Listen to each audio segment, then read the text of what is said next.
Peace, greetings to you all. It's your brother Naheem, BKA Lord Abba, aka Mr. Just the Facts. Uh, got my brother Dr. Logic in the building. Peace. Tonight, we're gonna address Louis Farrakhan's Criterion speech because we think that it's necessary to give the proper critique. A lot of people are scared to critique our people because they believe that they are somehow unapproachable. They are beyond reproach. But that is definitely not the case with anybody. We're all subject to critique, and we all should be subject to critique. All of our feet should be held to the fire on anything that it is that we teach. And we feel that in this moment, Farrakhan, he missed the opportunity. I believe that he really missed this opportunity to drive home a specific message that is resonating not just among the people, but also in the media as well. I want to give a shout out to everybody that's watching. The numbers is going up. I see. Peace, greetings, Islam, Hotep, Ashe, Assalamu alaikum. Greetings to everybody. Peace. I wanna have my brother Dr. Logic come on real quick though, because we want to kind of touch on some of the current events that's going on, and Kanye West has announced his run for the presidency, and I would love for my brother to come in and break that down, because we don't really, there's a lot of people that's looking at it like, but it may mean something to some degree. I don't think that it hurts the Democrats at all, to be honest with you. I think it's going to hurt the Republicans because Trump is trying to win over the quote unquote black vote. So brother, where you want to touch in on that? Absolutely. Peace, family. Thanks for tuning in. I want to touch on two different things that I think were important that happened over the weekend. We have to talk about this nonsense of Kanye West being even considered as a serious option or a candidate to run the United States of America. What are we talking about when you have Black folks seriously considering using their valuable and precious vote to vote for Kanye West? We have to really step back and say, what are we doing as a people? That shouldn't even be able to gain traction. Something like that should be laughed at and we should move on. That shouldn't even be able to gain traction. Why would Kanye West be a viable candidate to be have you even sat back and think what would Kanye West foreign policy positions be? What kind of policies would he have? Economic policies would he have? What kind of domestic policies would he have? What would his positions be? What would an America led by Kanye West look like? Does that make any sense? That's what I'm talking about. Why would our people? I've been going on Twitter all day, talking to different people, and they're wanting to communicate with me as this is some type of serious name that's been thrown in the hat. This is absolute nonsense. I want people to understand that we are at a very crazy place in American politics, and specifically Black politics, when we are talking about Kanye West running for president. It makes absolutely no sense. And who do they think is going to vote for him? What kind of tactic is this? I don't think that it will. I don't think you're going to get a lot of Democrats to vote for Kanye West because of his manga association and his, comments about Trump and we cause slavery and all of this kind of weird stuff that he's been saying. So, who is that going to hurt? It's obviously going to take away from so-called Black Republicans, which we're going to really come back Tuesday and really flesh out this whole concept of Black Republicans and blacks for Trump and everything that's going on around that, because that's another issue that really needs to be hammered on. We got to really talk about that. And we got to understand, like, why are, like, politics is a very serious thing. Why are we allowing people to even like gather our attention around something so serious when they don't have anything that qualifies them? If I just up and one day said, yo, let me work on your car, would you just let me start taking your engine apart and your transmission and doing things like that? I have no experience in mechanics. We, like, you're willing to experiment with Kanye West policy and Kanye West politics when you don't have anything to go by. He hasn't been a city councilman. He has no kind of history in Chicago with politics. He hasn't been a state rep, a state senator, a mayor. He has no time. He doesn't have an educational background in public policy or public administration. Why? It doesn't make any sense. It's absolute nonsense. And anyone talking about Kanye West can't be taken seriously. To me, it's not even funny because of the seriousness of it all. Why are we talking about Kanye West being the president of the United States? It's absolute nonsense. So, other than that, I want to talk about another very important thing that I saw. You had the Not Effing Around coalition. They gathered, they demonstrated Second Amendment to rights being displayed. They were an organized group, and I just want to say, there's no way I can position myself to try to speak against a demonstration like that. I think that's their right to do that. And you see other people doing similar demonstrations, right? So I don't have any problem with them, and I understand why they're doing what they're doing. I understand why they're doing what they're doing. But ultimately, I want people to understand that I don't think that that's going to get the results that we're looking for to produce transformative policy for our people. This whole give us a state and we'll just go and do our own thing makes absolute no sense. It's absolute nonsense. Give us so we built the economic engine that generated the ability to have 50 states, but you want to have one. That whole idea, I don't know if people even think that through. I think that's connected to like Nation of Islam rhetoric, which we're going to go into when we really kick off the meats and potatoes of this show. But I don't think people really understand what they're saying when there's like, give us a state, like give us Texas. What are you like? What kind of action do you think is going to be required to remove all of the Texans and like put all the black folks in Texas? How does that make sense?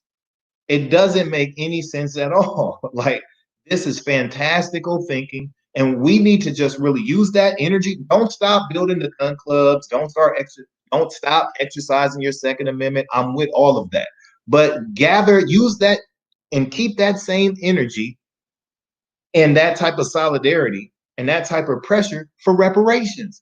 Understand that reparations is what we need. Reparations is the prescription to solve the ills and the infections that ADOS has in America, that black folks has in America. We are not going to be able to, like, how can you think reparations is a pipe dream, but us getting an entire state and all 40 million of us living in that state is not a pipe dream? That makes absolutely no sense. So what I want to say is, like, use that energy to fight for reparations. Reparations will transform our lives in a way that nothing else can. And just all we need to do is focus on how the reparations program is designed and how it's implemented. And due to that level of specificity will determine our ability to author our own destinies in the future. But talking about this, we're going to leave America and go somewhere else, that's dead.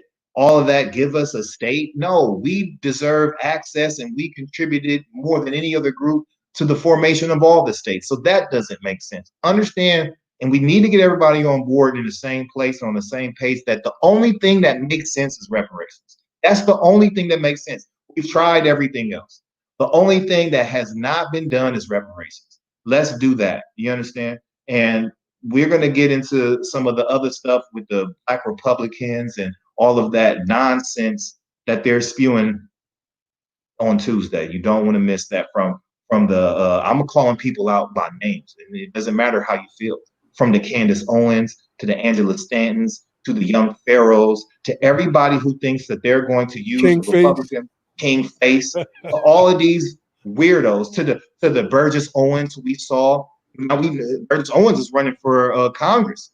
You know what I'm saying? So now we know why he was at the HR 40 hearing saying everything that was wrong. You know what I'm saying? So we know what they're doing. Everybody's out trying to get them a political position and get them a job, but we're not going to let them step on our ancestors' legacy like that.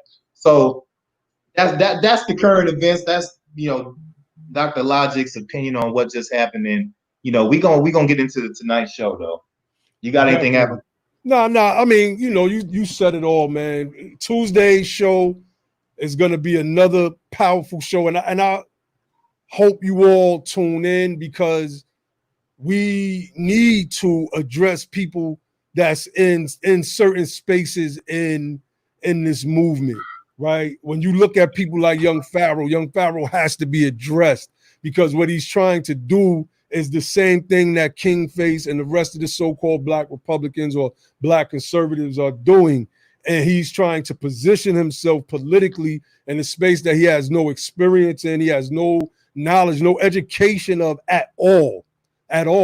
And what ends up happening is you take a person that's already ignorant of a great number of things and you feed him a bunch of conspiracy theories, then the next thing you know, that's their entrance into politics. It's based off of a bunch of nonsense at the end of the day. So we're going to touch on that on Tuesday. We're going to really, really dissect that. But tonight, we're going to analyze Farrakhan's speech because I believe that, I listened to it again today, and it was nothing that I didn't hear before. And I want to set it off with this post made by brother that I got great deal of respect for in the Nation of Islam, my brother Wesley Muhammad. But I gotta bring this up because I believe that it's vital in understanding where we're at with the Nation of Islam right now. And if some people may get offended, it is what it is. At the end of the day, I have the right to critique and I have the right to be critiqued. The only thing you could do is answer my critique. And if you could answer that critique properly, I'm going to tip my hat off to you. So this is from my brother, Dr. Wesley Muhammad. This was posted June 6, 9:32 a.m. It says, "This is the day when everyone is exposed for who they actually are by nature and by character." I'll pause for a minute. I had to take that particular line in. It says, when super militant, quote unquote, revolutionaries describe mass protests that aim for justice from this inherently unjust white supremacy protecting legal system from police #reform, i.e. more biased training for the #slave catchers and for the #voter mobilization protests that also feature quote unquote riots, largely by #white #racist. I'm just reading it how it's written, y'all. When supposed militant revolutionaries describe this as the revolution and the fight that they have been waiting their whole lives for, face palm emoji, they have unmasked themselves. Nah, we good over here. You got that? We are going to stay with separation or death, #separation or #death, with quote, "Come out of her, my people, that ye be not partakers of her sins and that ye receive not of her plagues." While the coronavirus plague is reportedly spreading among these mass protests. If Allah, God, has not blessed the Black man and woman in America with divine guidance, the Honorable Minister Farrakhan, it would certainly be a wrap for us today, following behind these leaders. I just have to be honest, I thought this was a weak, for me, it reeked with cowardice it reeked with I'm backing, and we as an organization are backing ourselves out of the fight, out of the struggle, out of what's going on right now. And so I responded, and I want to read my response before we get into Farrakhan. And I said, I'm definitely not feeling this message by Wesley Muhammad, a brother whom I have grown a great deal of respect for over the years. But I had to respond to this because it comes off as a backdoor exit to the current struggle. And I said, I definitely went out and protested. My thing with the Nation of Islam's ideology is, why haven't y'all expatriated yet? Wouldn't that be the best form of separation? To go to another country and live your best lives? If it's separation or death, then what hill is the NOI willing to die on? What sacrifice? The rhetorical renderings of Farrakhan are not helpful. They do not move anything in this nation other than the minds of those who believe that what he says suffices. The FOI is a paramilitary organization, and so is every racist militia group in America. And yet, these militiamen have put out video after video saying that they are waiting for Trump to say the word and they will end this whole thing in 1 hour. Where is Farrakhan's militiamen? And what fight are they currently willing to join? Is the FOI, and by FOI I mean the Fruit of Islam, the Nation of Islam's paramilitary group, Farrakhan's trained bodyguards? It sure appears to be that way. You say that if it not for Farrakhan, it would be a wrap for us. A wrap for who exactly? Farrakhan has been the head of y'all's movement for what, 40 years now? And what has he done to change gentrification, voter suppression, economic disadvantages, political redlining, and worst of all, police brutality and extrajudicial killings, lynchings? Absolutely nothing. You got Nuri Muhammad running around saying we spend recklessly, and that's why we don't have money as a people, and a bunch of other white supremacist talking points. I challenge the NOI's messaging in this moment. This sounds like cowardice to me, bro. And the Nation of Islam is really being reduced down to a bunch of fluffy rhetoric. No political action, no physical action. What then? A bunch of nothing, bro. I got to call it how I see it. And you know that I always have and I always will. And I'm starting to question you, brothers. I had to read that because I had to frame my response to that. You know, like I said, that's my bro, Wesley Muhammad.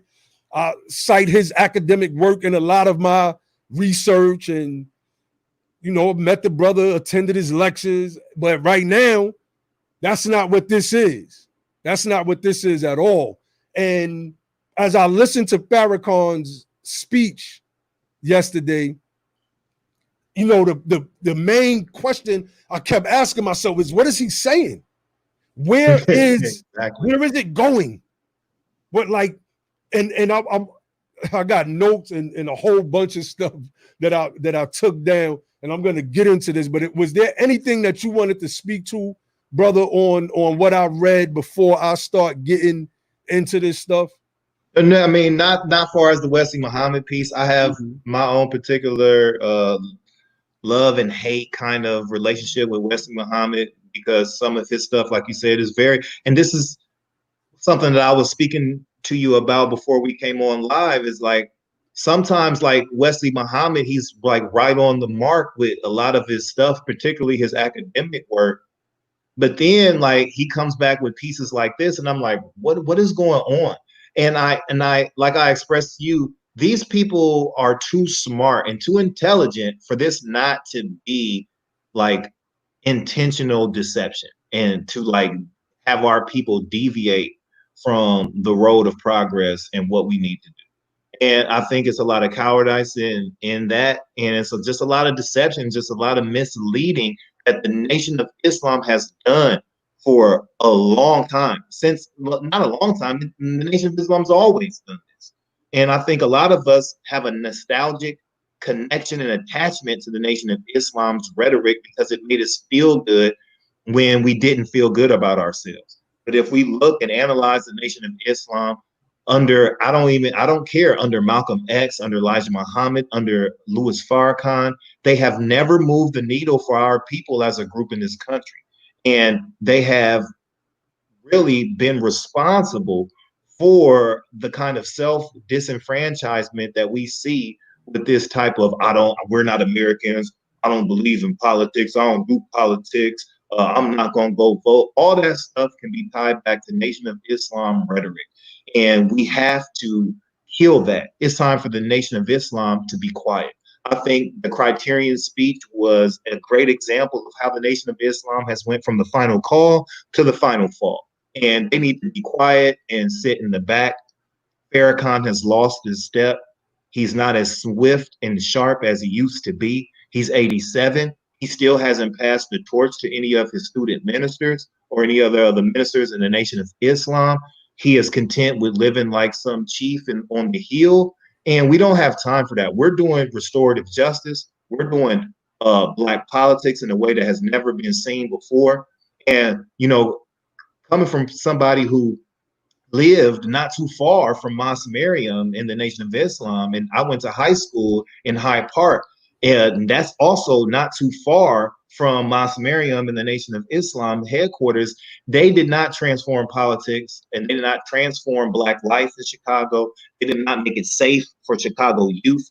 They did not do anything of that stuff that they're known for, with having all of this Black power, all of this influence. The wheel didn't come out of the sky in Chicago and give us any type of technology. They did not create no type of Black excellence or Wakanda University type academic pathways for us. Like, all of that stuff is rhetoric. And if you're not in the Nation of Islam, you don't get to access none of the Nation of Islam packages. So I don't know why they keep playing hokey pokey with Black politics. They'll tell you that we shouldn't be in it, and we shouldn't be participating in the white man's government and all this other silly stuff. And then they come out and make very political statements, very political speeches. They talk to the president directly, like Farrakhan has the president's phone number and he just gets on the phone with the president and does diplomacy. That type of stuff doesn't happen. What I thought was really weird was how the speech started out, where he's trying to basically allude that the coronavirus and COVID-19 was like some divine plague that he had control of. That he has control. You know, he said, I prayed for it to hit Florida, and now look, we're tired of, like, at some point, like, we got to call this stuff out, man. You can't tell me for decades that the Christian worships a spook mystery god, and that the Christian seeks pie in the sky after he dies, and then keep telling me about a spaceship that Elijah Muhammad and W.D. Farad lives on that is going to one day destroy the United States of America. Because that is akin to believing in pie in the sky. We got to critique this stuff. Like that, the Nation of Islam served its purpose. All of these organizations with what they taught, I was born a 5%er, it served its purpose. It got us to a particular type of step, which brings us here. And this is something that I try to stress with the Islamic side, because all of my brothers on this panel, even if they don't subscribe to Islam now, we all came through Islam to some degree. For years, my brother, Dr. Logic, would let you know he'd been basically involved with Islam since he was 9 years old. I was born into Islam via the 5%. I grew up on the teachings of the Nation of Islam. I was in New York City around Imam Isa and the Ansarullah community, aka Dr. York. I've had the books. I got a bunch of them books. I got some of them books around me somewhere. I just moved one off of somewhere. I don't even know what I did with it. I still got that stuff in here.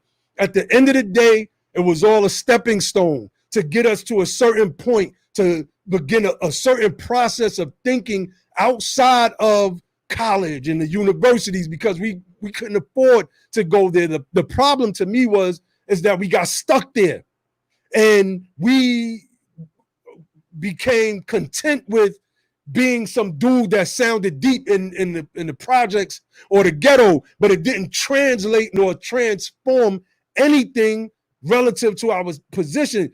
Tupac said, you know, when he was locked up and these brothers were saying that they was guards, he was like, well, if you guard, bend these bars, open these bars up so we could walk up out of here at the end of the day. And this is a proper critique. I have people getting mad at me because they're man worshipers. And the fact that I said I was going to critique Farrakhan, I was called the snake, a clown, homie the clown memes, and all of these different things because people don't want their reality shattered. I'm here to shatter reality, beloved. And there's nothing you can do about it at all. So I want to get into the speech, right? I'm gonna start here. Jump in whenever you feel, brother. Logic. Mm-hmm. I want to start at this point,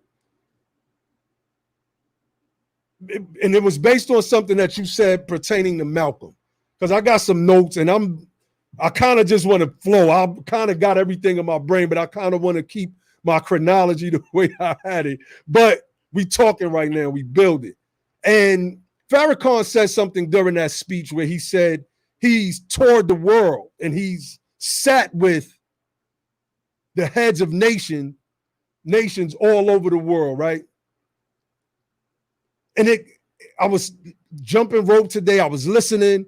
I was in my little workout zone and I paused and I had to think and I went to my pad. I wrote it down. I keep my little pad with me for my notes. And I thought about Farrakhan, right? And remember that piece our brother Ali found. Shout out to my other bros, Ali and brother Josh. I don't know, they couldn't make it on tonight. I don't know if they're going to join us a little later. But he found this piece where what was it? The Organization of African, is it OAU or something like that? The Organization of African Unity, yeah. OAU. They sent Malcolm a letter back basically telling him, like, look, you know, we love what you're talking about, but you see what I'm saying? We can't really get on board all of that. We don't really got no power like that. We can't do what you're asking us to do. It sounds good, this Pan-African thing, it sounds good. So as I listened to Farrakhan earlier today, it got me to thinking, why do the heads of state entertain someone like a Louis Farrakhan? They entertain Michael Jackson as well, right? And this is my theory. It's my theory. They believe that,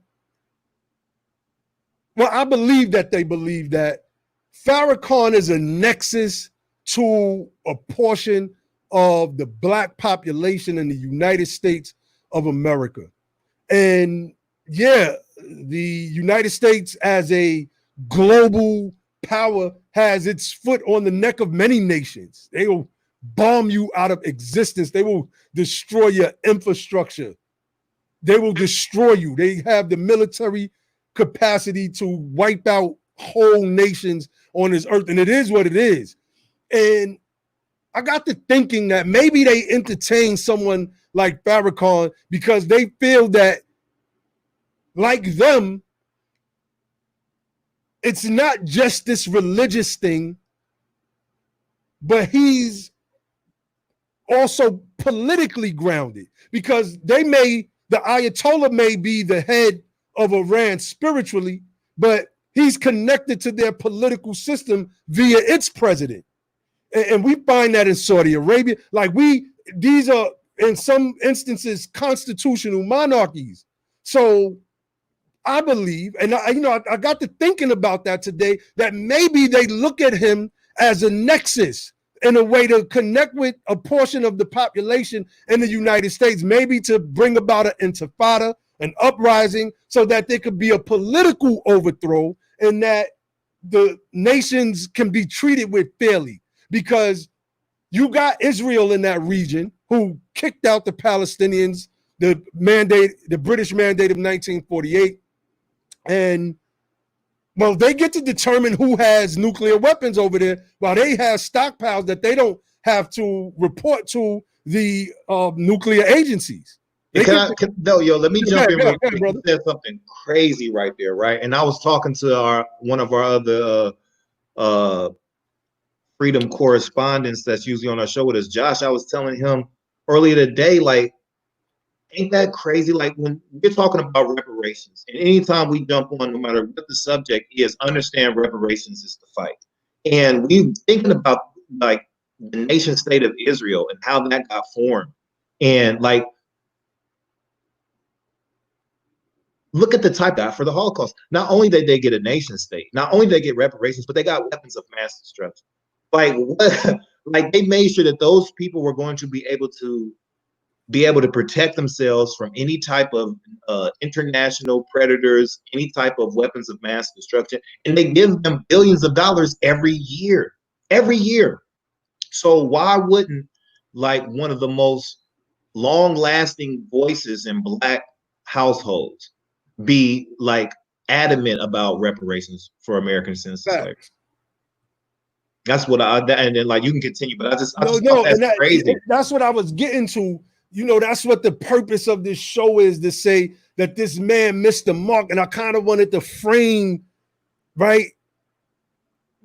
He's not political.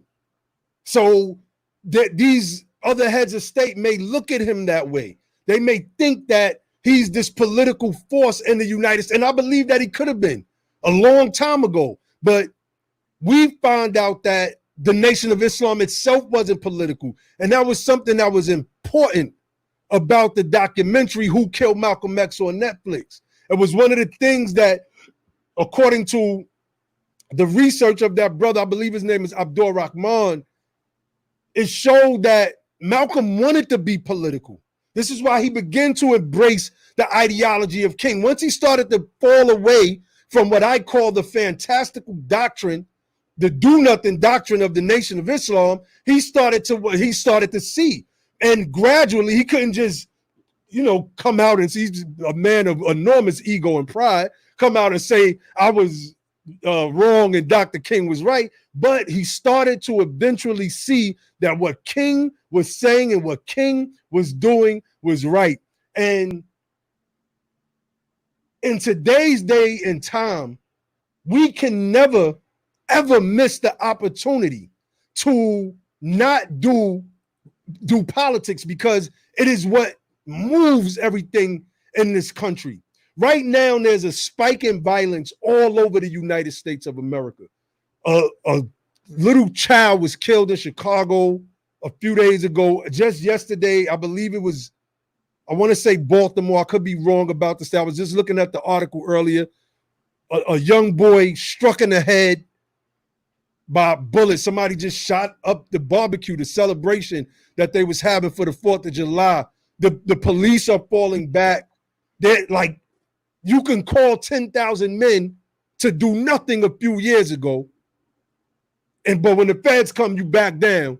But you can't call 10,000 men to say, become police officers, become sheriffs, become lawyers, become judges, become correction officers, because that's what we need right now. The racists are resigning their posts because they feel if they cannot abuse us in any way that they can, they don't want the job no more. Okay, so then we should be stepping up to fill that job. And this is something that I wanted to hear from someone like Farrakhan. I wanted to hear that. You know, that in the chapter that lecture was titled after, the Criterion, there's a verse in there, Surah 25:9. It says, look how they invent examples for you.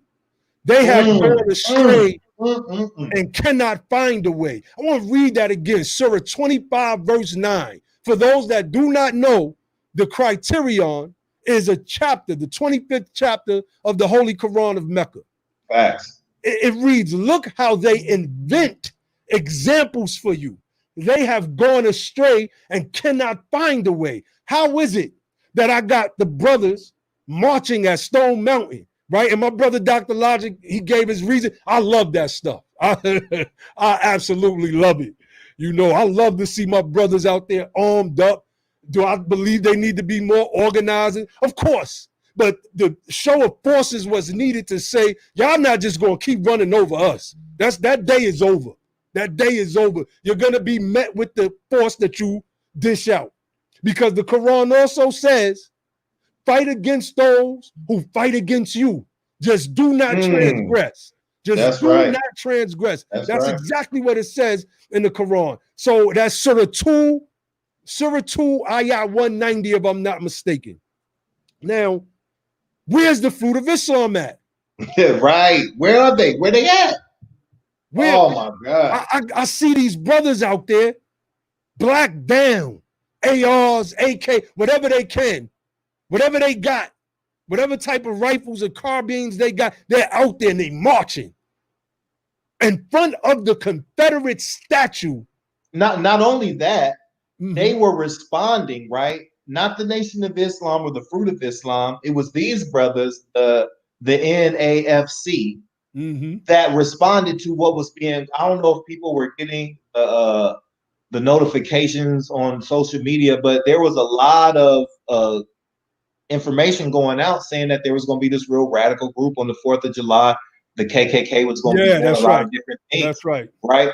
They responded to that and said, we are out here in defense of those who want to perpetrate violence on our people, not the Fruit of Islam. Right? And like I said, the spirit of that movement hits in my heart in a certain type of way. You know what I mean? I like I said, I would never speak out against a movement like that because I understand it. I understand why they're doing it. Just like I would never speak negatively about, when our people are rioting and setting things on fire. And I understand the why. I understand why. But what I want people to get to come into the understanding of is how to change it and what the solution is. Not to stop doing what you're doing, because that is necessary. And that does bring about a certain degree of results. But to understand, you need to know what the overall agenda needs to be and what we're actually out here fighting for. So we have to have that reparations. We have to have that repair. We have to have that redress. And we have to have that closure.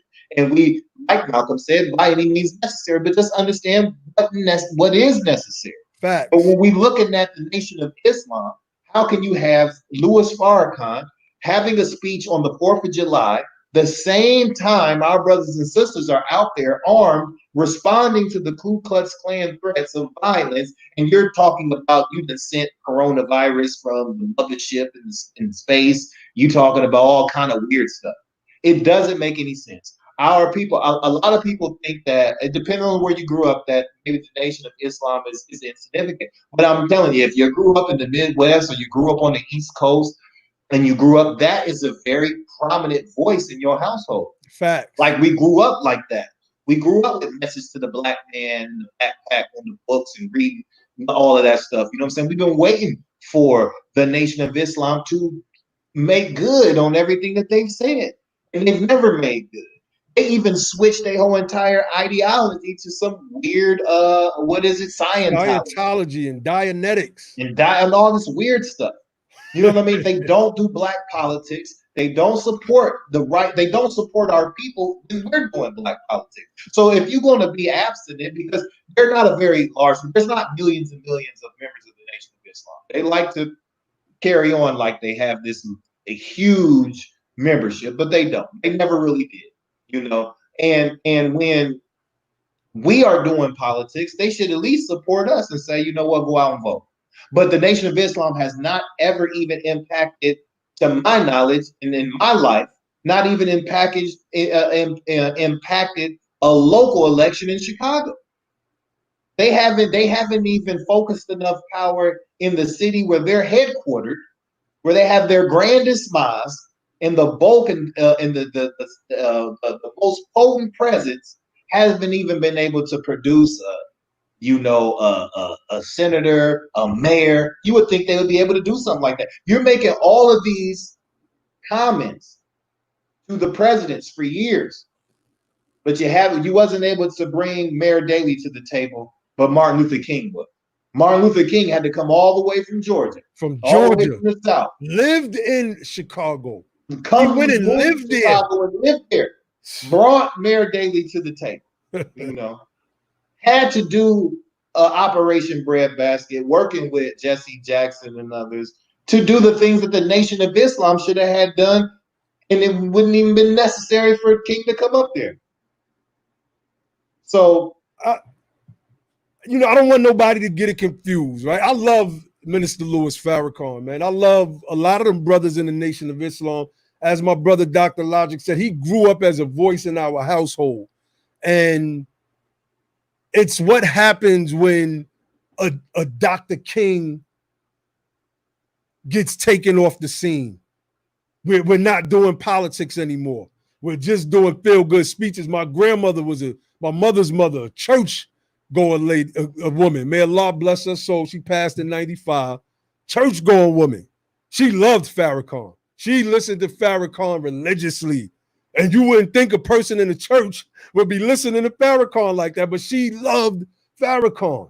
She loved him. So, you know, he was able to cross over into the living rooms of Christianity. And I commend that. We're not here to try to kick or throw dirt on them. But that's not what we're doing. We are offering a critique, and we're letting it be known that the time of the Nation of Islam is over. Now, we just have to be honest. It's over. If it's not going to bring us to the point, how do you get up there and make a speech and never mention reparations? Never speak about a plan dealing with police reform. Instead, you're talking about organizing around gathering Black virologists and epidemiologists so that they could test vaccines, going with the conspiracy theories. And that's if someone, I don't know, if Bill Gates and Dr. Fauci is trying to kill billions of people off the planet, but according to the way the conspiracy theory is constructed, it sounds absolutely stupid to me, because if there's a virus killing people, you don't create the vaccine to just try to kill more people. You just let the virus take its course. Just let it kill people. Let it kill as many people as possible. To me, that's just the logic in it. I mean, it makes and if that is the case, and if that was the case, that would make speaking out for reparations that much more important, because we don't have the wealth to protect ourselves from such type of attacks. It would only be the wealthy people who can access certain healthcare programs and to be able to isolate and insulate themselves certain ways. Why wouldn't we be talking about reparations? Transformative policies and a reparations program that's sophisticated enough to protect us from this type of stuff. That would make sense to me if you thought and you really believed in, you know, all of the, like, this is not new stuff. The Nation of Islam has parroted and regurgitated every population control theory and conspiracy theory since MK Ultra, with mind control to the global 2000. They said this stuff when the year 2000 was coming up. They promoted all of this stuff. What they do is they invest heavily in public dissatisfaction and public fear, and they reap the benefits. That's all they do. They don't provide solutions. They do a lot of talking. They don't do a lot of policy. You never see no Nation of Islam person advocating for anything transformative. You haven't seen them when they had plenty of opportunities. And what they do is very dangerous. Now, Sister Yvette, who I regard as the best political analyst in this moment, he received a lot of flack for questioning and critiquing Louis Farrakhan's call for this 10,000 fearless. But me and my brothers back in the day was having the same mind-boggling experience. Like, what is Farrakhan talking about? You're calling for 10,000 fearless to do what? Meet you at the White House to do what? What are you talking about? You trying to get killed or bring to the slaughter 10,000 of our fearless Black brothers and sisters. Then when he got visited by the FBI, he moonwalked on away from that position. He was like, what? When they was like, so 10,000 fearless to do what, Farrakhan? No, we just wanted to do, get some jobs. And like, then he started talking about some weird stuff.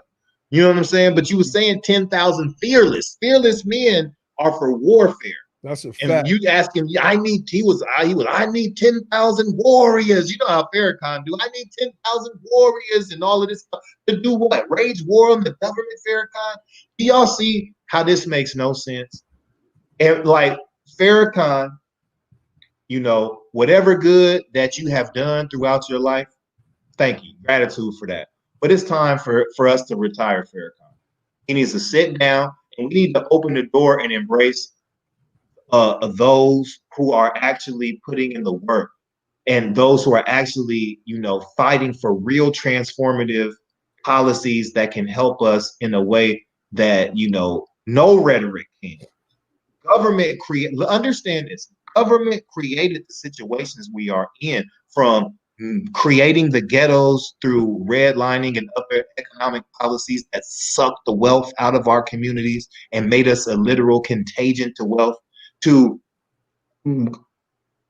after the it's so crazy. Like, policy is the only way to fix this thing, not rhetoric, not separation, not begging for a state and give us a state. None of that stuff works. You have to fix and address the policies that created it, because once we came out of Reconstruction and the 13th Amendment made it illegal for us to be held and the slave of a single white person, we entered into a situation statewide and federally where we were the slaves of every white person.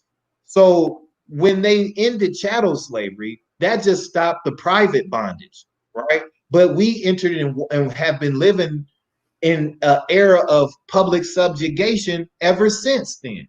So we've been fighting these horrific policies, and rhetoric don't change policy. Pressure on the and political action changes policy. So, like Dr. King said, it's going to take acts of Congress, just like it took acts of Congress to undergird and transform the life of poor white Appalachians and all these different white immigrants, the Irish, the Italians, and the Jews who came over here. It was policy, government assistance that changed things for them, that put them where they're at today. It wasn't rhetoric that did that. Indeed, indeed. All right. You brought up Sister Yvette, and the Final Call, which is the Nation of Islam's newspaper, wrote two, I want to say two, I think it was 3 articles on ADOS. I want to pull one of them articles up real quick, because I want to touch on something that centers around critique of Farrakhan, right? So you can't, if you critique Farrakhan, you're automatically an enemy. That's just kind of crazy. That means that the man is above reproach. He was saying ain't that what Boyce Watkins said? What? You can't critique Farrakhan. You shouldn't say nothing about him. Oh no, I ain't hear that, but I'm critiquing. I've been critiquing Farrakhan for years. I was born a 5%er. I've been critiqued. I've been in the conscious community space for a minute. Who doesn't get critiqued? I love to be questioned and challenged on what it is that I teach. But Farrakhan says something to the effect that the teachings of the Nation of Islam of Elijah Muhammad cannot be challenged, and that's just not true. I wrote a book called, the original title was 120 Questions to Ask a 5%er and Member of the Nation of Islam. I mean, to me, it's easy to challenge those teachings. They're ahistorical. And I'm going to get to some of that. A majority of the Nation of Islam's historical teachings are ahistorical, and we just have to be honest. So this is from the article. This is from the Final Call, the Nation of Islam's newspaper. ADOS, its origins, troublesome ties, and fears, it's dividing Black folk in the fight for reparations. So I got a problem with that already. I had a problem with the first article. I believe it came out the 1st of May last year. This is May 27th of last year. It says, there are many organizations and individuals who have spent decades of their existence and lives advocating for reparations to be given to the descendants of enslaved Africans in America during the more than 500 years Black people have spent living in this country and subjected to physical, mental, emotional, spiritual, educational, chemical, and medical abuse and mistreatment. I want y'all to bookmark that point. That's the opening sentence. There are many organizations and individuals who have spent decades of their existence and lives advocating for reparations to be given to the descendants of enslaved Africans in America. That line is very misleading and it is very deliberate. And we're going to get back to that. Make no mistake, reparations has been an ongoing fight, whether people know about it or not. So you have to ask yourself, what's going on here?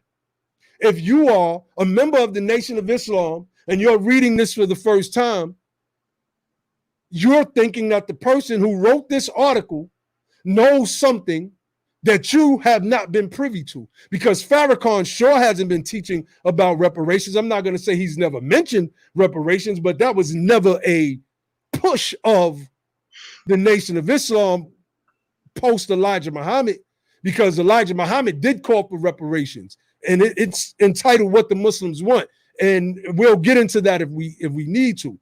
It says enter hashtag ADOS, a hashtag created by Yvette Carnell, a former Capitol Hill political staffer turned social media blogger, and Antonio Moore, a former district attorney in Los Angeles, as well as an Emmy-nominated film producer. He said former district attorney in Los Angeles. I don't believe that Tone was a district attorney.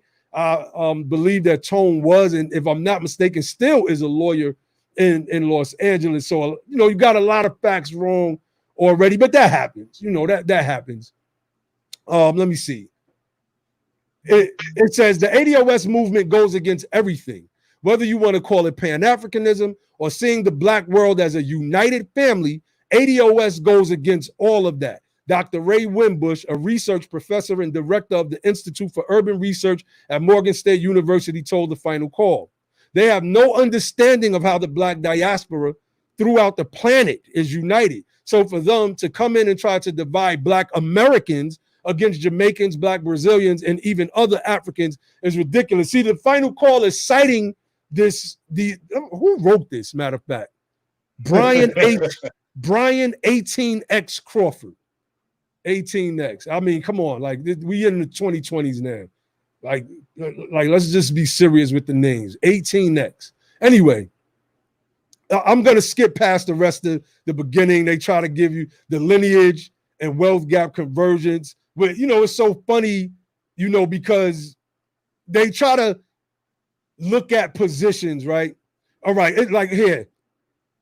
interestingly, in December 2016, Ms. Carnell took up the wealth gap subject with the YouTube live stream titled Black Spending Power is an Illusion, but the racial wealth gap is real. However, she would not touch the wealth gap topic again seriously until September 2017, 9 days after she and Mr. Moore participated in the inaugural Angela Project conference at Simmons College, right? So basically how they tried to frame this portion of the article is that they just jumped on this thing after if you get information, if you get, like me and my brother, we've been building, my brother Dr. Logic and I have been building, I want to say about 7 years now. We started off beefing, going back and forth with each other on Facebook. And then I put the Moorish American Political Party together. I was being interviewed by Sister Abundance Child on her show about how we need to do politics. My brother Will called in, and we've been linked ever since. We've had our own ideas about politics and what needs to be done and how it needs to be done. But then we came across the ADOS movement. And we had to wrestle. Me and my bros had to wrestle with our brother Dr. Logic for a little minute. It's like, wait, hold up. Let's lock this door. We can't let him leave. We have to get a little Royal Rumble going up in this piece until we, you know what I'm saying, until our bro finally start. That's facts. And and we have, that's why I understand a lot of the resistance, and I have to speak to it because I was raised Pan-African too, and I said that on another show that we did. I was raised Pan-African as well. Like I said, my stepfather was one of the founding members of the African Festival in Chicago, Illinois. He helped create the Kwanzaa Fest in Africa. I mean, in Chicago, right? And he lived in Africa, right? So I was raised up Pan-African. That was my life. But I'm a person who is focused on actually trying to figure out the best solution for our people, right? And if Pan-Africanism is not it, it's just not it. I'm a person, I produce like I always say, the purest testosterone. So I'm not just going to go with something just because somebody tell me this is right. I'm going to investigate it. So as soon as they told me about it, and let me kind of frame everything that's going on that Abba just talked about, right? Because he mentioned a lot of different time frames. So when I first met Abba, I was running for public office, right? When he talked about that abundance child show, it was a show where they were talking about politics, and I liked what Abba was saying on there. So I called into the show, being that I was running for office at the time. I won that election. You understand? So I was elected to public office. So I'm not a stranger to politics and to being a public servant and to policy. You know what I'm saying? I've written original legislation before. I've been to, I've been all involved in the state politics. I worked in the Obama campaign. I've been on senatorial campaigns statewide. I've been campaign organizers for local races as well. So I understand. I started out as a poll watcher. You understand? I've been in. I went to college and won awards for my school for politics. So I'm not a stranger when it comes to politics. And then I understood what Abba was getting at on that Brother Naheem. We called him Lord Abba. Right, I understood what he was getting at on that show, and it made me want to call in. And we, like he said, we linked up and been building ever since. I knew who he was before that, but we never had an alliance or a partnership before then. So now moving forward to out me, the brother of Ali and Brother Abba was talking to me about this ADOS thing. The reason why I was out of the loop is because I was in Afghanistan, right? So I'm in Afghanistan, and I don't know. I never had heard about Tone or Yvette or the ADOS movement, right? So when I come back, they're hitting me with all of this stuff, and it's coming so fast, and I'm like, yo, hold on now. You're not about to get to just beating up on Pan-Africanism and all that. I'm like, hold on now. Yo, we going at it every day. Like, yo. Like, wait, hold on. Man, Ali was having our sidebar. It's like, yo, we gonna get to this dude. So we gonna keep the pressure on him until he start to see this dude talk about investing in Africa. That's where I was at. I'm like, that's where I was at with it. I was like, yo, we need to get with this African thing. But so what I did was what a lot of people won't do. I put my emotions in my pocket. I said, you know what? I respect my brother's intellect. And I know that they wouldn't be going this hard if it wasn't what was up. And they both had a consensus on this thing. So I said, all right, I'm going to listen to this, right? First video I listened to was Antonio interviewing Dr. Darity. I said, yo, this dude is on fire. I'm like, yo, this dude is on fire. Then I listened to Yvette talk about, I think it was the piece where she was going in on Andrew Johnson and his failed presidency and everything like. And I said, you know what? They got it. And then so what I did was I took a week. It took me a week, and all I did was listen to their videos and research their work for a week straight. I didn't listen to nothing else but ADOS stuff. And then I said, you know what? They are right and exact. They on point. And I think a lot of us will get to that if we can put our emotions in our pocket and understand that it's not so important to like have to be right, but like we really need to be right in the sense that the information that is superior is what we should submit to. And they was coming with the superior information. In fact. All right, I'll see my brother Ali is in the building. Shout out to my brother. I want to finish reading from this real quick though. It's not a long read, but I want people to see what was in this Nation of Islam's Fox News CNN style article against ADOS. That's when I knew that something was up. Something wasn't sitting right with me. A group that doesn't do politics let a political group come in and sway them in writing 2 hit pieces. They were not even fair articles. From my understanding, they didn't reach out to Yvette and Tone for their response to the criticisms. That's true journalism. Well, we have such and such over here saying this and that and that. Would you like to respond to that? Can you email me your response to, or can I call you and I'll take my notes, et cetera, et cetera. No, they didn't do that. They just had a one-way I am going to sway the minds of certain people dialect. And I thought that was very, very funny and suspect. So on this part, it says, cut the check. Let me make sure y'all can see that. Let me blow this up a little bit. All right, cut the check. Cut the check. It says, another unfortunate outcome in the rise of ADOS is that their narrative and ideology has been used to only partially represent what reparations is and what it means, thus reducing it to nothing more than a demand for the U.S. government using Democratic politicians as a proxy to cut Black people a check for what they are owed. Pause. And when I came into this ADOS movement last year, and I've never, ever heard Tone or Vet or anybody that they interviewed on the topic of reparations, whether it was Sandy Darity, whether it was Marianne Williamson, and several other people that just dealt with the wealth gap, as it's called. Never, ever heard them specifically speak to just cut the check. It's a cry that was being used on Twitter, and understandably so. Our people are at the bottom of the bottom, but it was never the core central message of what ADOS was talking about with reparations. It was speaking about a broad reparative package and the Black agenda that was inclusive of all quote unquote Black Americans. The reparations part was just for ADOS Black Americans. For you to write an article as a journalist and claim that you've done some research, this was poor.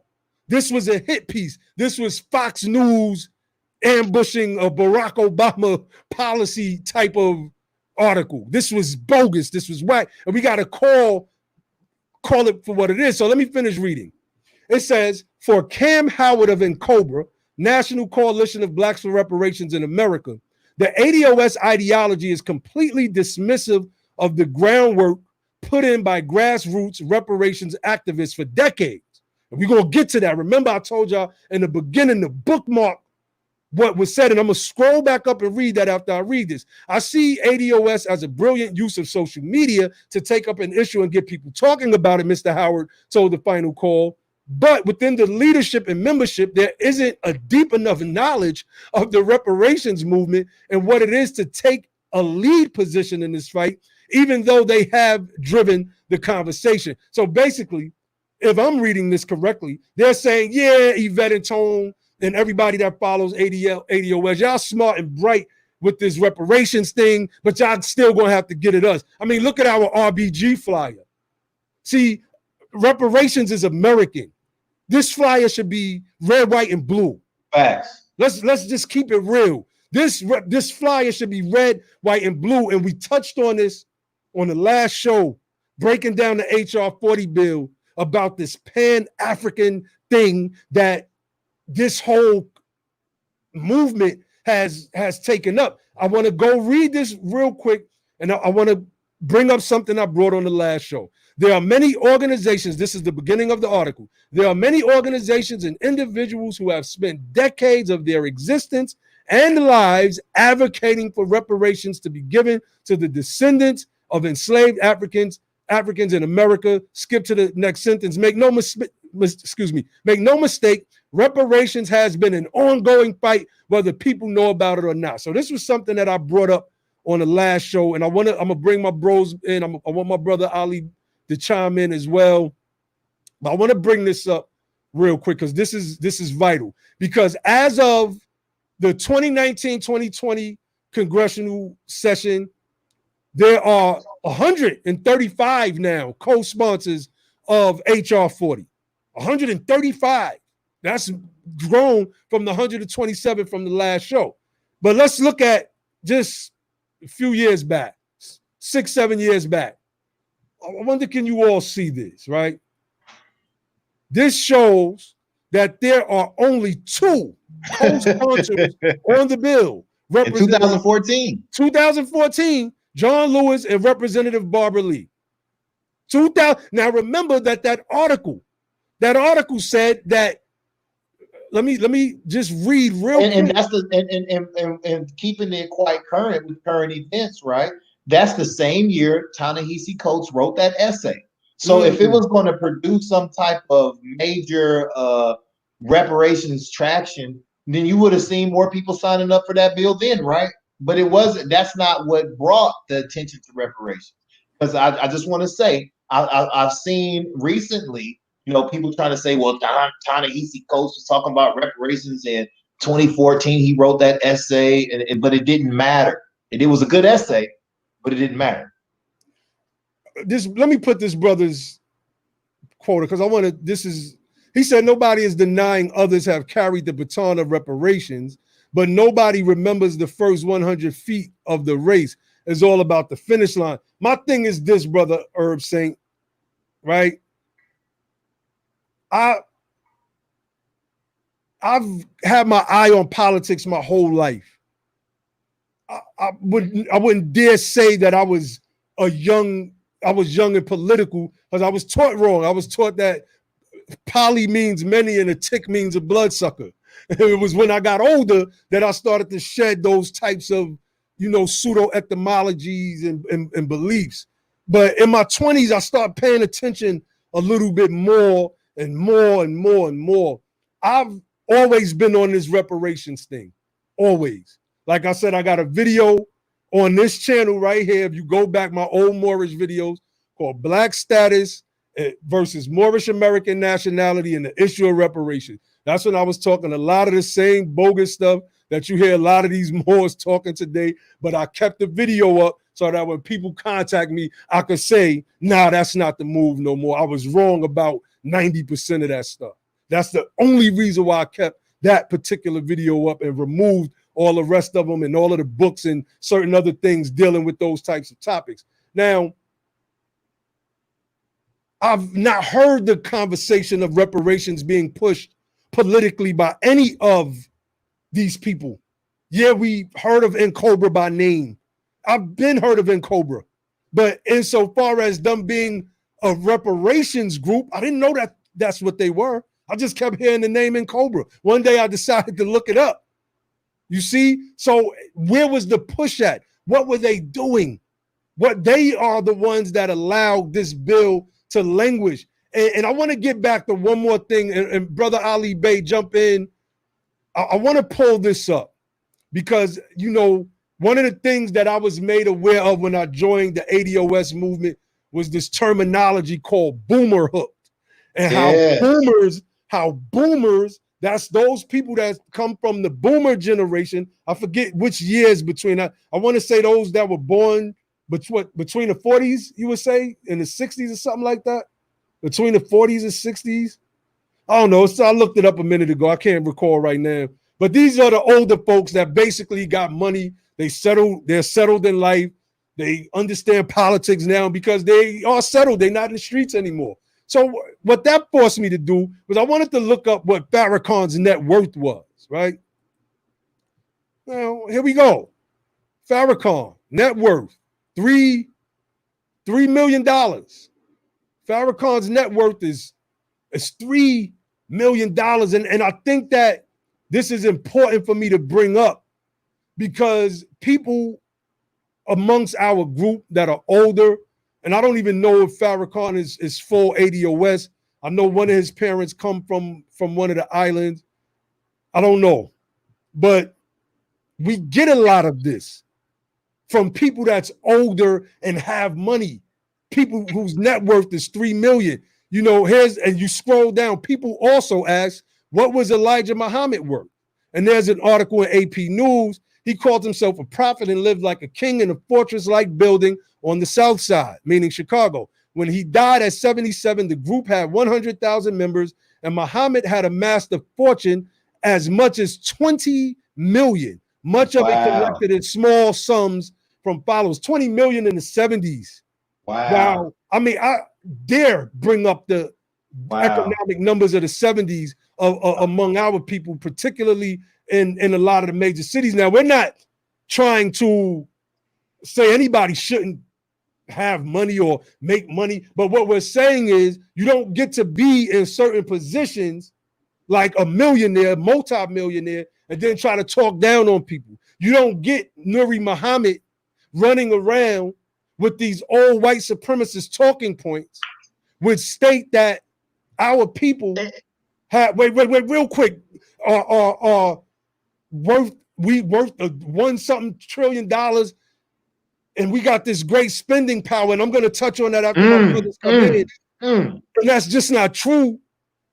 Like, you don't get to do that because what you're saying goes against the numbers, and what you're doing is, it's like, I give the analogy about the anchor and the flotation device, is you're telling people, don't even try to take the anchor off of your neck. Just trudge along the sea bottom, eating the scraps.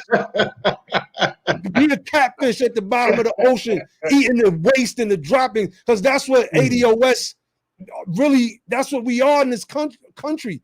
The top 10%. Like, we own, I gotta give a shout out to Brother Tone, man, for giving us these numbers, man. The Europeans or the white people own 90, I believe it's 96% of the wealth. I think it's 96 or 94% of the wealth in this nation. I mean, even if I was wrong and said 86%, that's still a large percentage for them to only be 64% of the population. Now, our people we are 14% of the population. We only own 2.6% of the wealth. Most of that wealth is basically in the hands of the top 10% of our people. As you start moving down, and I wish I had that chart that they always play. I meant to bring it up. I just forgot earlier that Tone always brings up, and he brought up on the last show with Cornel West. I was about to say Kanye West, with Dr. Cornel West. It puts things into perspective. You can't tell people that's broke that if we just chip our money in, that everything is going to be okay. And I'm going to pull some of that up in a few. I want my brothers to come in and go on. Go ahead, brother Logic. My brother. Yo, because you got me fired up when you was reading that, right? Farrakhan, 3 million. Millionaire. Elijah Muhammad, 20 million. You don't get to, like, understand what is going on, right? Understand that you are making these millions based upon being the leader of a poor people. Where, like, when people say, how did they get this money? You got to ask that question. Where did that money come from? Where did that wealth come from? It wasn't white America contributing to Elijah Muhammad's net worth or Louis Farrakhan's net worth. I don't know about Louis Farrakhan. He could be, an FBI implant. I don't know where he came from or what he's really doing, because he does none of the things that Farrakhan does makes a whole lot of sense to me. But that's my own personal opinion about him. But I can say the same for Elijah Muhammad. Now, if you had a man, right, who's worth millions, he had a summer home in Arizona, $1 million home in Arizona, and he had a home in Chicago. You got a man that got 2 homes, and he can winter vacation in Arizona, come to Chicago in the summer. He's living like the king. But at the same time, you have to have Martin Luther King come from the South to Chicago to fix the poverty situation in the slums in Chicago. Why isn't Elijah Muhammad fixing that?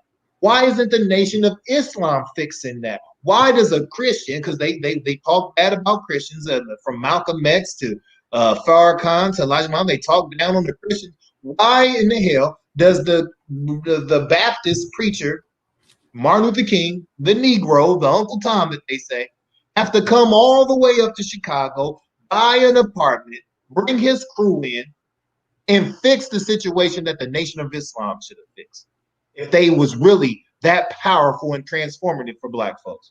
If they believed that they got all this power from aliens and UFOs and spacecrafts and all this other kind of crazy science fiction stuff, why didn't they fix Chicago for Black folks? Why do we have to go through decades and decades of gang violence and cartel influence and drug saturation? Why do we have to deal with covenant deeds and policies that were so destructive for Black folks in Chicago? Why, when you got a $20 million net worth of a Black leader who is doing what? When I was growing up, all I saw was the Nation of Islam on the corners of Stony Island selling water and final calls. You understand? Like, what were they doing? They wasn't pushing for transformative policies for the city of Chicago. And then we got this brother or sister. I don't want to assume. I don't know. It says Sawa. I don't know what name that is. It says get the drugs out of Black Power movements here in Chicago. We might have a chance, but until then, I'm rolling with the minister. But where are you rolling though? Rolling where? They ain't going nowhere, and they haven't been anywhere, and they haven't done nothing. And if Farrakhan, the great Farrakhan, can't get the drugs out of the Black Power movements in Chicago, who can? And I thought that was the great man of the hour. He's Jesus reincarnated. He's been up to the UFO in the wheel and had a scroll put into his body, and he knows everything and can remember everything, and he has the power of God in his hands, and he can break the power of darkness and all of this kind of, like, you like stuff like that. But as you said, you got Black Power organizations in Chicago that's into drugs. You got gang violence. We breaking murder numbers every weekend in Chicago. And that's the home of the Nation of Islam. The Nation of Islam is over. It doesn't matter how you feel about it. Even in their heyday, they didn't do much, not to transform policy and things in life for our people as a group. I know that that's hard to swallow. That's a tough steak to chew. But you don't have to eat it. And understand, a passing of the torch is what's happening now. The people who are really going to run that torch forward on the road of progress. That's what we're doing now. And Brother Ali, jump in. I just want to just say this real quick. You know, like I said earlier, like I've said in previous shows, I like to look at us because all of my brothers on this show, we've come through Islam, and in our Islam, we understand the dynamic between the Malcolm versus Martin fight and what it was about. At least I'm still a practitioner of Islam. I don't practice the way people think Islam is supposed to be practiced, right? But that don't make me any less Muslim. And we have to put things into perspective now. We can't have the same fight that Malcolm and Martin had. And Martin wasn't trying to fight Malcolm. He wasn't trying to fight him. He was basically saying, let's work together. Read the book. Where do we go from here? Chaos or community? One day, I think we just going to do a show on that book. Yvette had a book club on that book, but I'm speaking to a largely different audience in the conscious community. So I really think that people need to hear the genius of this man and understand his breakdown in that regard. We cannot make the same mistake that happened in prior years. This is what history is there for. It is to reward us with the roadmap on what we need to do now. So we cannot have that same fight. When I listened to Cornel West yesterday be interviewed by Tone, he was also at the ADOS conference. I listened, and every time he goes in, he brings up Islam, right? He brings up the mosque and the temple and the synagogue. He's saying that we do have something specific.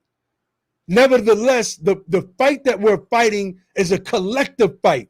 We, just like I said earlier about the ADOS reparations and the Black agenda. ADOS is specific for those American descendants of slavery. The Black agenda is for all people who identify as Black, regardless of your background. So the xenophobic tab, that doesn't fly. But when you listen to what Dr. West is saying, he has his class-based style politics. That's why he supports Bernie, right? And some people are entrenched in their political ideology. And I watched him, and he was taking notes mentally on that show yesterday. And I respect that. I really, really respect that.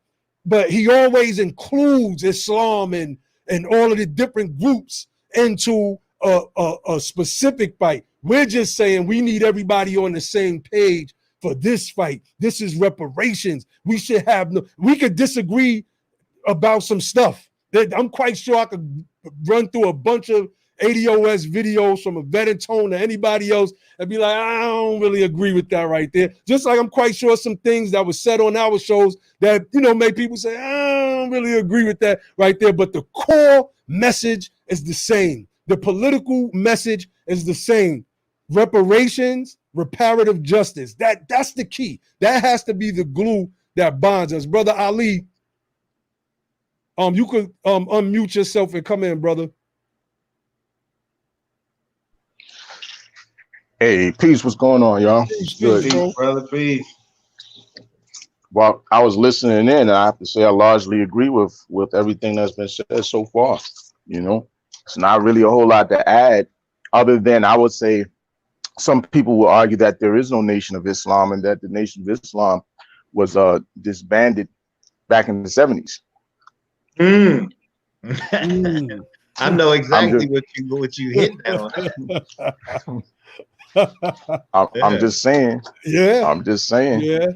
I don't know if our audience is that familiar with that history, but I know exactly where you're going with that, bro. Yeah. Anybody want the link to jump on it?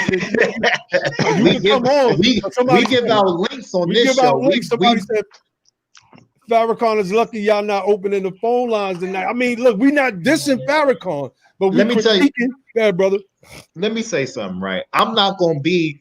I know my brothers and stuff. They way more respectful than me. I'm not finna sit here and say we not dissing Farrakhan. If you want to take it as a diss, you can take it as a diss.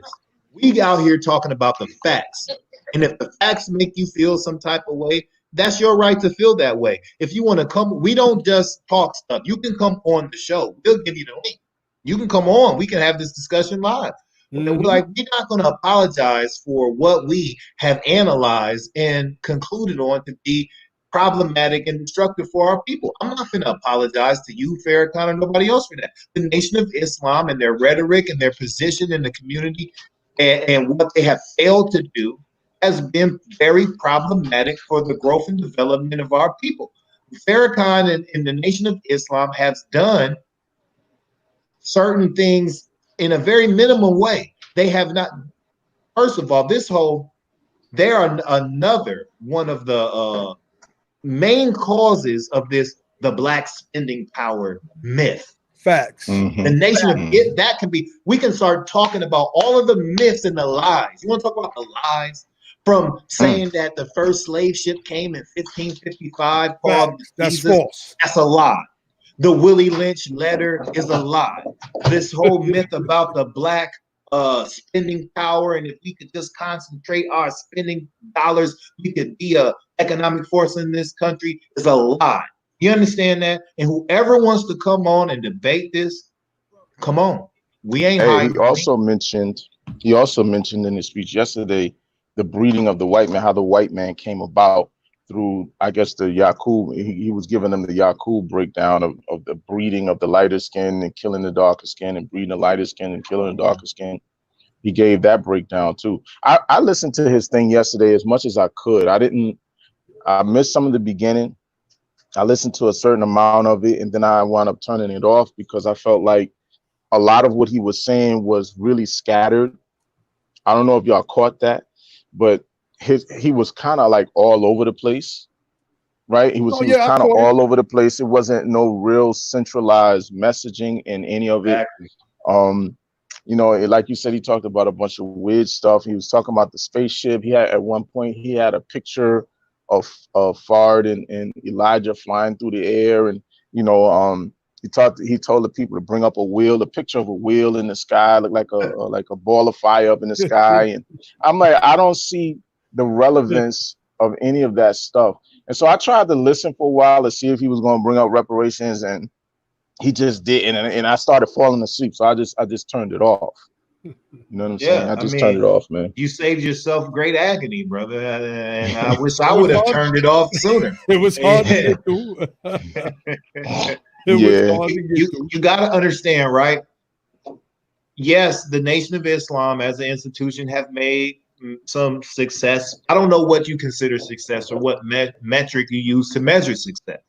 But what I'm talking about is our people as a group. And when we weigh out their successes with their failures, I don't think we can really compare that. I think their failures. Go ahead, bro. I think one of the things that they say is that they were the biggest employers of Black people at a certain point in time. But I don't know about that, because of my research, I don't see any other employer who employ more people than the United States Postal Service. So I don't know where they're getting that numbers from. Like you said, what metric are they using to come up with that particular narrative? But I would love to see and put side by side the numbers that of people that they employed and compare the actual numbers to the numbers of the United States Postal Service, because the United States Postal Service makes the same claim that they were the biggest employers of Black people in the United States. I mean, and that's really the thing. They have made a lot of their claim to fame off of, I'll call them outright lies. People can call them exaggerations, but if it's not the truth, it's a lie in my book. So, you were not the number one employer of Black folks. I used to believe that as well. I've said that on many occasions. But we did the research, and that was a lie. And it's just another lie on top of an avalanche of lies that the Nation of Islam has told. I know that this does not feel good to a lot of people. Understand, I relate to that. I grew up with Malcolm X playing in the house every day, Farrakhan playing in the house every day. Understand, it was not easy for me to conclude this way myself. We are not trying to attack the Nation of Islam or Minister Farrakhan in any type of malicious way. We have undressed them and seen their nakedness, and we see them for what they are, and they're just not what they make themselves appear to be.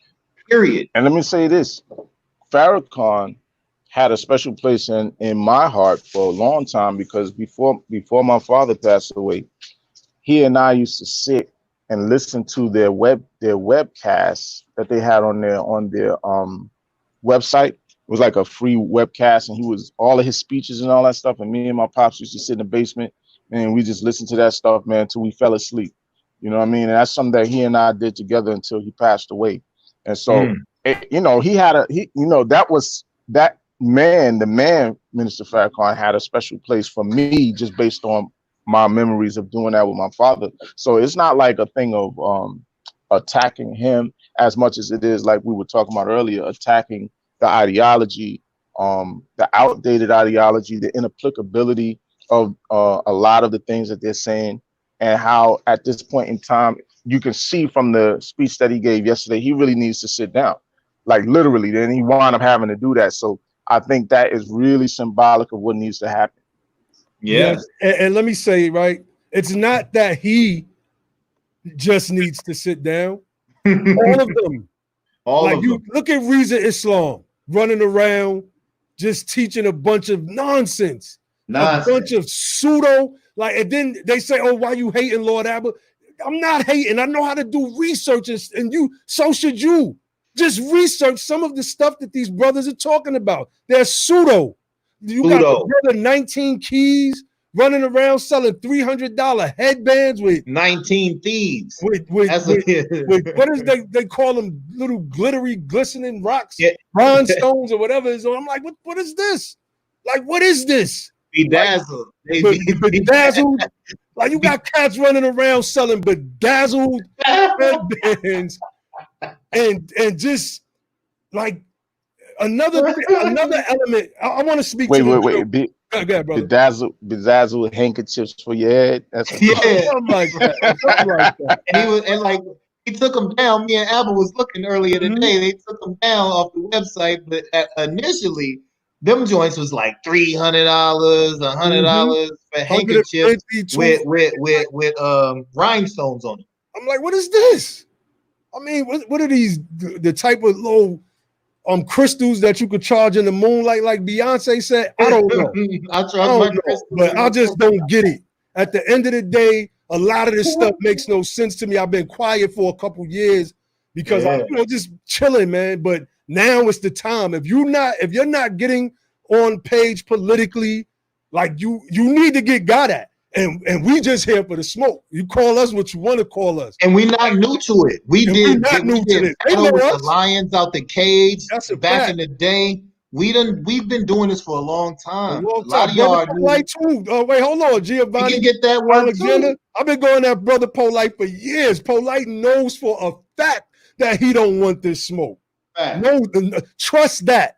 Trust that he knows that he doesn't want this smoke. So let's watch what we do to young Pharaoh. Oh yeah, young Pharaoh will get served up on Tuesday because he's trying to lead our people into republicanism, and it is so deceptive. It is so deceptive what this brother is doing, and it shows in a sense not only the failure of the Nation of Islam, the failure of the Moorish Science Temple of America, the failure of the 5%, because now you got guys like this that could come on the scene and talk about. They start talking about they could teleport themselves into your living room, and then the next thing you know, these dudes got hundreds of thousands of followers with hundreds and thousands of views, and they're interviewing some of the leading right-wing hacks, in my opinion, in the nation, and it's just absolutely just crazy to me. Bro, I watched Phil Valentine sell people a can of nothing, saying that it was invisible cream, that it was odorless, weightless, and invisible, and it was if you rubbed it on yourself, it'd turn you invisible. I'm like, yo, what are we doing? Then I watched Phil Valentine say that he said, I'm gonna do something real special for y'all. I'm gonna do something real special. I'm going to show y'all. I'm gonna play a recording of extraterrestrial communication. You know what it was, brother? What? You're old enough to remember. You remember that AOL, America Online? Oh, no, not the old. He played the dial tone. He played See, he said that was alien communication. I want to let people know, right? There's many different avenues in what's called blackness in the United States of America. If we can't get everybody on board, then we're preaching to the choir. We reach the streets and we reach the conscious community. That's why our numbers are not crazy, because they rather be over on Sinetta TV listening to people talk about New Testament Hebrew Israelites versus Old Testament Hebrew Israelites. But look, at the end of the day, if y'all want to have that debate, that's fine. But what is your politics? If your politics can't be like my brothers, the Hebrew Israelites from ISUPK say, we're not getting into the white man politics, because Jesus is going to come out. He's going to crack the sky open and descend with 100,000 angels with swords and slay the white man, and everybody that's not Hebrew Israelites are going to be our slave. That's akin to saying that Farrakhan and Elijah is up on the mother wheel right now, and they're going to send down baby planes out of the mother wheel with bombs with drill tips on them that's going to drill 6 miles into the earth, and then explode this. Like, we got to get rid of this stuff because it's fantastical. It has us pining away in ignorance while the world passes us by. While oh wow, you don't understand the metaphysics of AOL. Oh, somebody put that. That wow, is funny. Oh, I didn't see that. You don't understand the metaphysics of AO, and that is funny. That is hilarious. But I feel you. But y'all got to think of what my brother Dr. Logic said he seen a video with Phil Valentine holding up. He had a bunch of empty jars, claiming that it was invisible cream. Invisible cream. Wait, let me say this. I was reluctant to do the fundraising. Anybody that knows me knows when I put books out, when I first started putting books out, I think it was my second book I put out for free.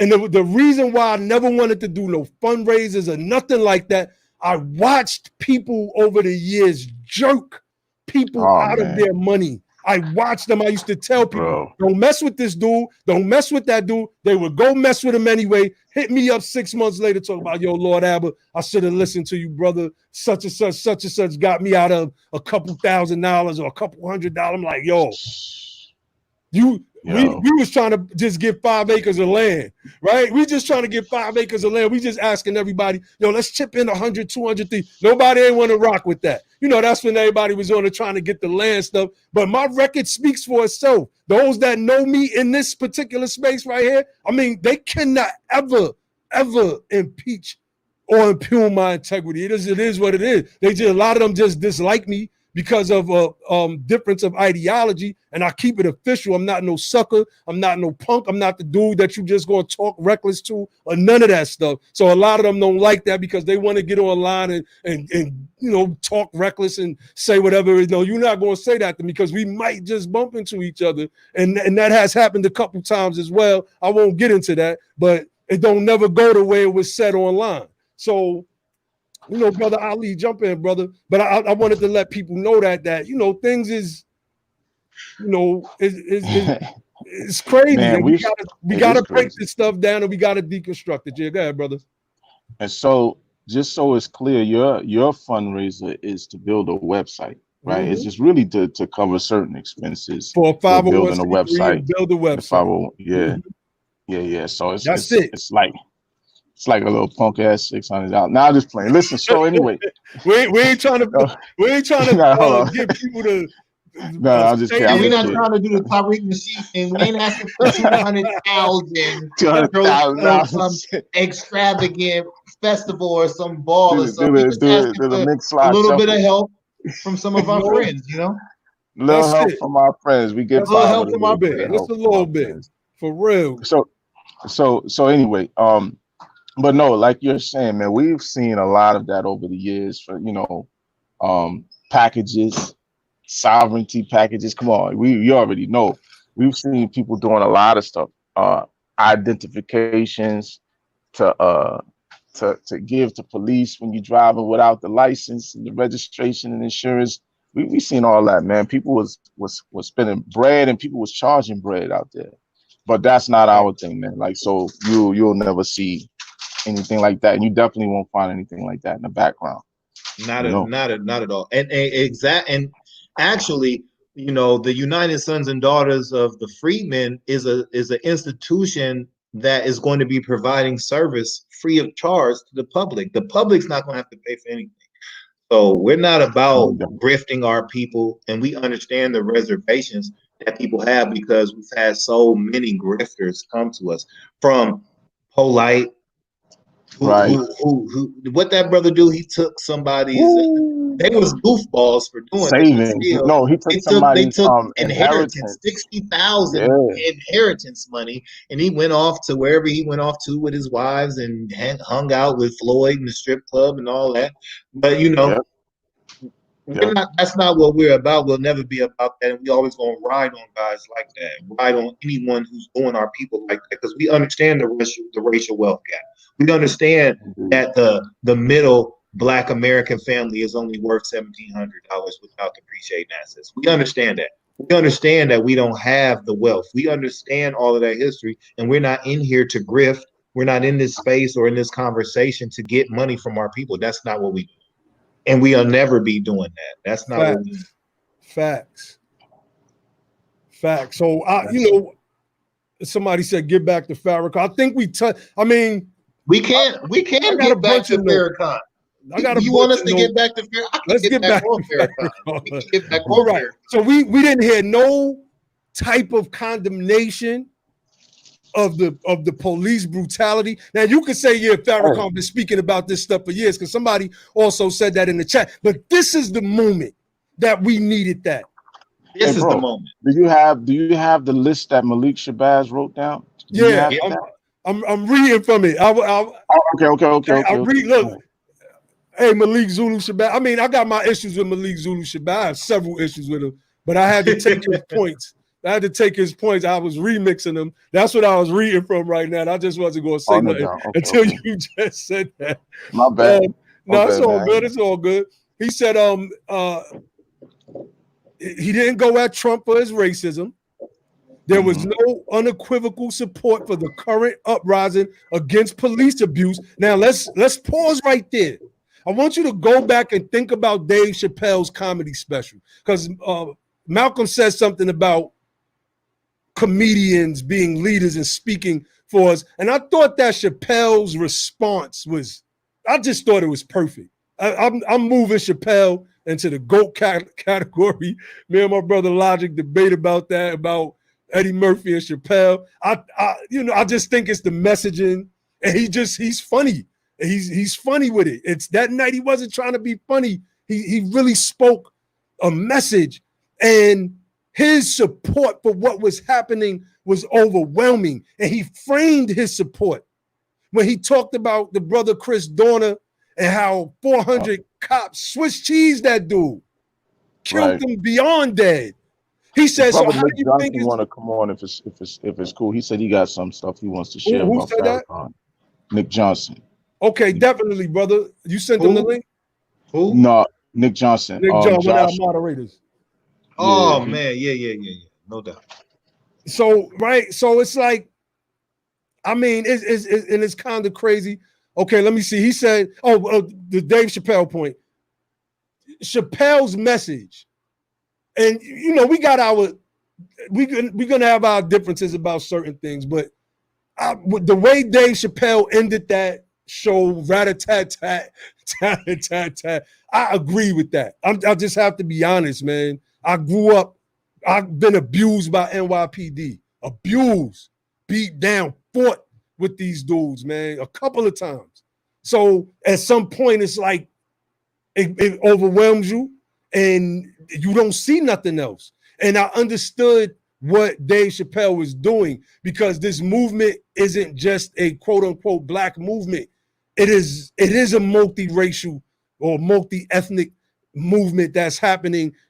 Forget the term Black Lives Matter, or forget the organization, but understand the term. The organization co-opted the term and made it something else, but that's for another time, right? Chappelle's message was 10 times greater than Farrakhan's. Farrakhan's was a speech. It was one of his Savior's Day speeches, and that's all it was, to rile up. Abba, you said something very important. How do you have a Criterion speech and you don't even really speak to all of the pain and suffering that has been expressed from Ahmaud Arbery to Breonna Taylor to George Floyd?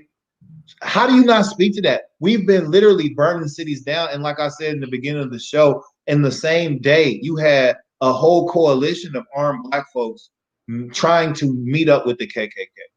You have been known as the most radical voice for Black power movement and struggle in the last 30 years. How do you not speak to none of that? And how do you not even mention reparations in this moment? You missed the mark, bro. You dropped the ball. Farrakhan in his 87 years. I was one who has always said, when it comes to rhetoric, nobody can mess with Farrakhan. He is the coldest orator. Ever. But outside of Dr. York, because I think Dr. York would have smashed Farrakhan. No, even Dr. York said Farrakhan was a better speaker than he was. He wasn't a better debater, though. No, not at all. Not at all. But my point is, Farrakhan, and this is like consistent with a lot of Black organizations, right? Organizations, period. We have an issue with passing the torch. Farrakhan should not be out in front doing everything that he's doing at 87. Someone should have been groomed long ago. Someone should have been prepared long ago. Someone should have been propelled and lifted up into that space long ago. Farrakhan is not as sharp as he once was. He's not on message like he once was. And he is not as effective as an orator or powerful as a speaker as he once was. And he is making the Nation of Islam look like a failed organization, a irrelevant organization. And they just need to sit down at this point. If he can't pass the torch to someone else, what are you doing at this point? We've already talked about how the Nation of Islam hasn't really transformed Black life in any meaningful way. It can't be compared to what Martin Luther King done. Like Martin Luther King, just real quick, no matter what you want to say about Martin Luther King, he transformed lives for millions of people. He got the Civil Rights Act done. Martin Luther King got the Voting Rights Act done. Martin Luther King, even after his assassination, got the Fair Housing Act done. Martin Luther King went into the home of the Nation of Islam and got legislation done for Chicagoans, you know what I'm saying, for the covenant deeds, the poverty situation, the slum situation, all of that done.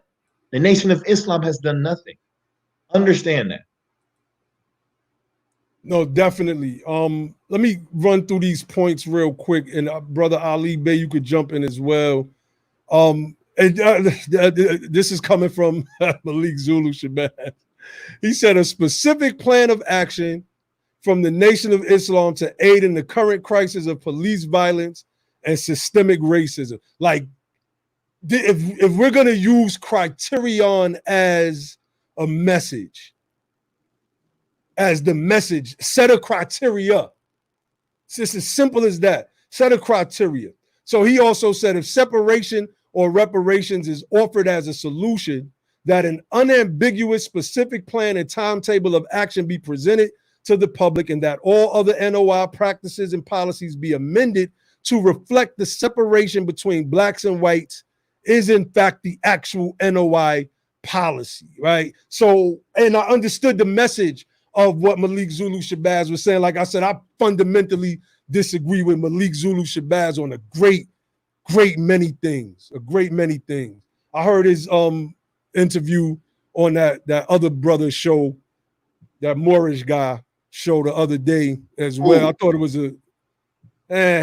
some dude in the fez. You look weird. You got like you talk funny. Some dude in the fez. Is he from Baltimore? Yeah, he from Baltimore. He got a Baltimore accent, so I think he from Baltimore. But I thought it was a good interview, and I liked the way he not only put the Nation of Islam on blast, he also put the Moorish Science Temple of America on blast. A lot of this stuff has to be put on blast because you can't keep having this message. As I read from my brother, Dr. Wesley Muhammad, hashtag separate, hashtag death, meaning separate or death. How long are you going to scream separate or death? Which is why I asked him in my response, what hill is the Nation of Islam willing to die on? Because you could take your resources and have easily expatriated to some other country. I mean, I went to the Nation of Islam Savior's Day in 2016. It was packed. Joe Louis Arena in Detroit, packed. I was at the events, the festivals the day before, the drill. I loved that. I had goosebumps the whole time. It was beautiful. It was absolutely beautiful. One of the best. It was nostalgic. The type of thing that you'll remember for a long, long time. And the energy was great. But, you listen and you kind of hearing the same old, but you in the moment, so you clap it up. So you understand what it's like to be in the moment. And me not being a member of that organization, I got to assess what I'm feeling and how I'm feeling and how the members of that organization feel it and why they latch on to it and they keep it and they keep revolving in this particular circle of nowhere. And I got to call it the way I see it. I got to call people, Circle of nowhere. Circle of nowhere. Yeah. Wow. And that's what it is. And yeah, brother Ali, definitely speak to that. Now, I just want to say real quick, when you're like TD Jakes, or you can name some other mega pastor that I can't think of off the head right. I don't know too many of them. Creflo Dollar, TD Jakes, we can name them all. Right. Go ahead, but I can start naming them all. No, I feel, but what I'm saying is when you're in that moment and you're a member, a practitioner, you're in that moment. And my thing is, if you're not going to use that moment, the early AME church was political. It was about gathering people so that they could know they could spread the message of the politician amongst the membership. Noble Drew Ali demonstrated that in the Moorish Science Temple of America. I got the articles, all registering, where they're talking about registering. They have registered 3,000 identified Moorish Americans in Chicago. One report I heard, it was 10,000 in all of Illinois to elect Oscar the Priest to be the congressman for that district, right? So we got history with religious organizations, and this is something that Cornel West is talking about yesterday, about this all organizational inclusiveness and what we're trying to do politically. And for us, that push has to be reparations. You can't miss this moment to not even mention reparations and talk about mother wheels and a bunch of others. You can't do that. Did he mention separation at all during that speech? Because I like I said, I cut it off, so I can't remember. I don't know if I took that down as a note. I took a bunch of notes, but I can't. You know how long, bro, I've been asking NOI brothers or sisters, why don't they just expatriate? Like, what are they waiting for? To leave? Like, you don't need a whole nation of, you don't need the whole black population to leave the United States. Like, as an organization, their membership could have uprooted a long time ago and just moved to some Islamic country or some West African country, you know what I'm saying, and set up shop there. I don't know why they're still here. And then on top of that, they're continuously paying taxes. And I'm like, you know, you guys are paying taxes to the same white man that you're saying that you don't want to be involved with. Now, we're not citizens of this government, but yet you're going to continue to fund. Like, think about this, right? The government is wicked. It's the white man's government. It's wicked. And his police forces are the arms of the government that they use to exercise terrorism and oppression over black people. Yet you continue to fund all of those operations through your taxes instead of just leaving the country. I don't understand it.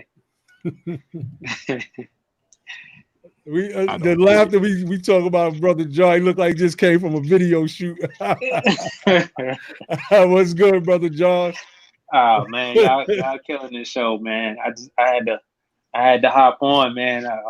This was traveling, you know, coming back from visiting family, and you know, I had death in the family, all kind of crazy stuff going on, man. But yeah, man, condolences, definitely. I know you've been taking care of family business. Did Nick get the link? Yeah, he got the link. I sent it to him too on Twitter. I don't know what's going on. Oh, okay. You froze up, Josh. Oh, there you go. Yeah, we watched the Farrakhan. We were watching the Farrakhan speech. It was on Revolt TV, so we were watching it live, and it was just a whole bunch of. To me, it was just a whole bunch of hot air. You know, like as somebody who went to the most recent Justice or Else, you know, Million Man March, where like you're like, all right, yeah, this is about to be monumental for us, you know, and then you leave from there and it's just like nothing. Like, you know, I remember at that event he was calling on 10,000 engineers and lawyers and all these like powerful intellectuals in the community and all this kind of stuff. And I'm like, okay, that's serious. And then, you know, you see nothing come from that. And I just had to think, man, if you go back, like how far has it been nothing? You know, how far back does that nothing go? You know, but to organize something like that happened in Washington, D.C., and to just kind of see that situation wasted. And, you know, to have the ability to give a speech on cable television where you streaming it live like that. And Revolt picked it up, didn't they? Have nothing come out of that. Yeah, Revolt. We was watching it live on Revolt. And I mean, all of us were sitting there watching. I didn't have high expectations. I posted on Facebook, like, you know, I'm not putting too much stock into this speech. And I don't, my expectations are very low. And there can be no separation without reparations, you know. Fact. So my family, they were like, oh my goodness, Farrakhan. Without reparations. I like that. We got to coin that. Yeah. There could be no separation without reparations, my brother. It just doesn't make any sense. It doesn't make any sense. Somebody asked the question. I'll just I had it up. It said, do you agree with Farrakhan's point about not taking vaccine? I want to give my take on this first real quick. I don't believe that, and I could just be naive. I don't believe that Dr. Fauci and Bill Gates are cooking up a secret stew to wipe out most of humanity, right? With a vaccine. I could be wrong. I hope I'm wrong. But everything got to be put in a certain type of context, especially when you have a virus like this, because it implies that Gates was then not only involved with the Chinese government, but also with the United States government. And this current administration is the administration that's pushing back against Fauci and the claims of the scientists and epidemiologists, because they want to open up the government and let the economy flow. I'm wary of vaccines. My last 3 children didn't get vaccine. My twins and my son, they didn't get vaccines. Once I start studying that stuff, then you start reading other stuff. And I talked to this one doctor, my private doctor, before he moved to Atlanta. He was breaking this stuff down to me, saying it's bogus. All of that stuff about vaccines is pseudoscience. I'm like, all right, I'm getting confused. I don't know if I would take a vaccine. I just have to be honest with you. I don't know. But when you use that, you're not using it as just a warning. You're using it as a placeholder for what you need to be saying, insofar as what everybody's saying. How many articles have come out since George Floyd's death and the protests that have not just happened here in this nation, but worldwide, protests and recognition vigils held in other countries about reparations. The United Nations has put out another article about reparations. When they sent one of their reporters some years ago, our other brother that should be on this Be the Power team, our brother Grimm, one of the original crew, he was one of the people that they talked with when they went to New Orleans. And they concluded that the United States, that there were conditions, the ghettos of the United States were the same as third world countries. I mean, it's been about 15 articles that have come out since George Floyd's death. The cacophony of reparations for and against is growing at a very loud pitch. The decibels are raising. I go to sleep and wake up hearing reparations in my head. How do you miss the moment? How? I just don't understand that. And you use this vaccine because their minds are geared towards this conspiracy theory stuff in place of what you should be talking about. So, that's my response to that. Yeah, so what I would say to that is, first of all, I don't give medical advice. So I'm not going to tell nobody what my opinions on whether you should or should not take the vaccine is insignificant. That's something that you have to make on your own. That's a decision that you have to make for yourself and for your family. I'm not going to give my opinion on that. And for brother Old Head Deuce, it was Bill Gates' father who was actually the who was a eugenicist, not his mother. His mother worked for IBM. It was his father that was on the board of directors for Planned Parenthood, just to clear that comment up. We like to be factual and correct when we on the show.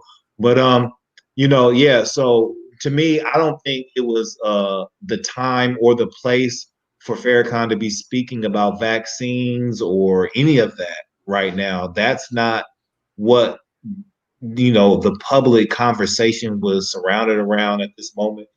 And to me, it really just made no sense. Everything he was saying just was really kind of nutty. And when it comes to stuff like your own personal health and vaccines and whether you want to take it or not, that's some research you have to do independently. And that's a decision that you have to make on your own. Nobody can tell you whether you should take a vaccine or not. That is something that you have to decide on your own. We're not them other groups that's gonna be like like my brother Abba. No, like I'm a conspiracy nut too, but I'm not gonna come out into the public and start promoting that stuff. That's something that I made personally. I'm a facts dude, just like brother Abba. I like the facts.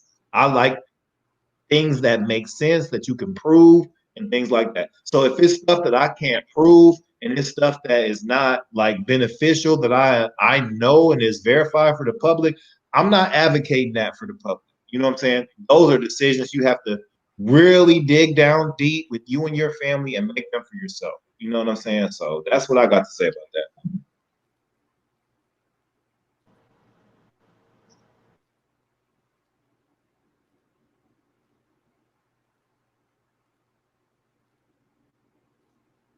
Reparations will cause a lot of ADOS to surpass others with the stroke of the pen.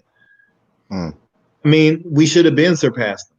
You Mhm. understand that we are the descendants of a people who should have been an elite class in America.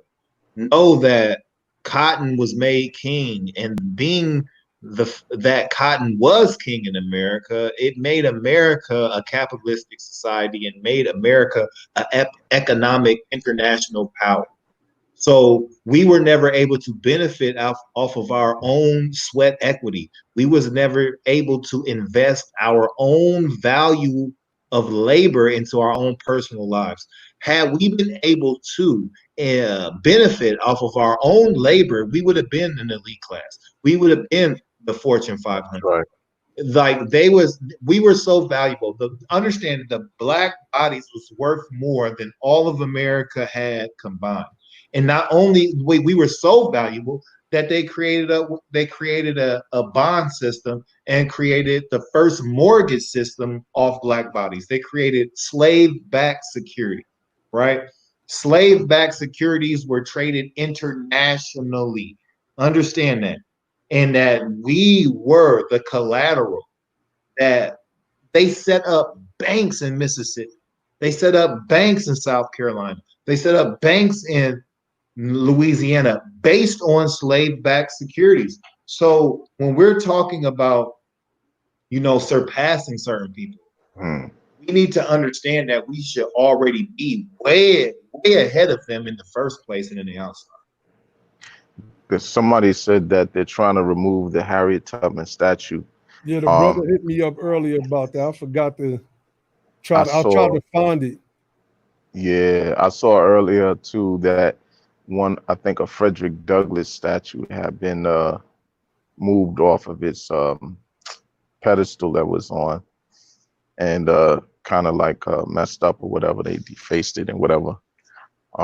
So here's one of the things I would say about all of that is we should expect backlash. I saw, I think out in California, so they have wrote Black Lives Matter down the middle of the street like they're doing in certain streets around the country in yellow paint.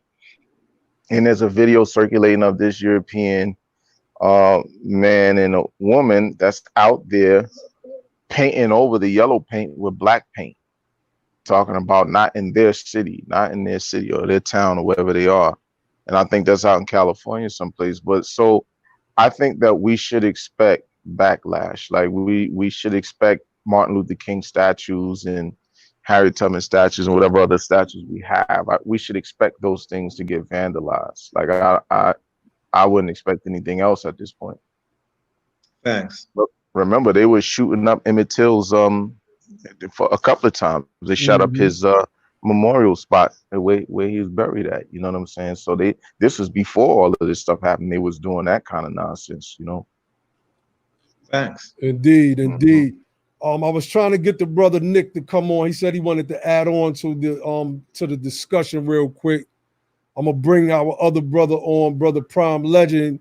Peace. What's going on, brother? Hey, Macaroni, what's up, baby? We out here. I love y'all. Y'all doing a great show. Honest. Did you listen to the Farrakhan speech? I'm sorry? Did you listen to the Farrakhan speech? Yes, I did. I heard some of it. I even took notes. Just regular fiery Rick and talking that talk. You breaking up, bro. Boss, pretty much. Yeah, your signal was breaking up. Almost like it's a bad connection or something. Yeah, you breaking up. Yeah, so we got to understand. Speaking about the backlash that Ali was talking about, we can't let that deter us from what we need to do. We've been receiving backlash from the abolition of slavery to Reconstruction, and understand that politics is warfare. You have to look at it like that. Politics is warfare, and It is what it is. You have to be prepared to really dig in deep, Yes. strap your boots up, and be uncompromising on what we have to do. And I'm gonna say this. I don't know if my brothers on the panel agree with this or not, but when you sometimes people just need to be like they say in the church community, they need to have hands laid on them. You need to lay some hands sometimes. So That's a fact. sometimes when you see some people doing some very disrespectful stuff, lay hands on them. You know what I mean? That's coming from me.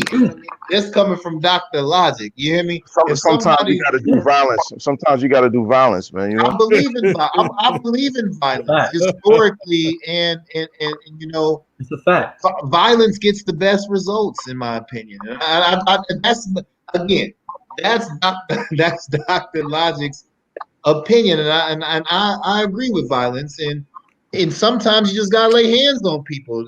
Don't pull your phone out and record it. Back when I was coming up, the last thing you wanted was video footage of what you were doing.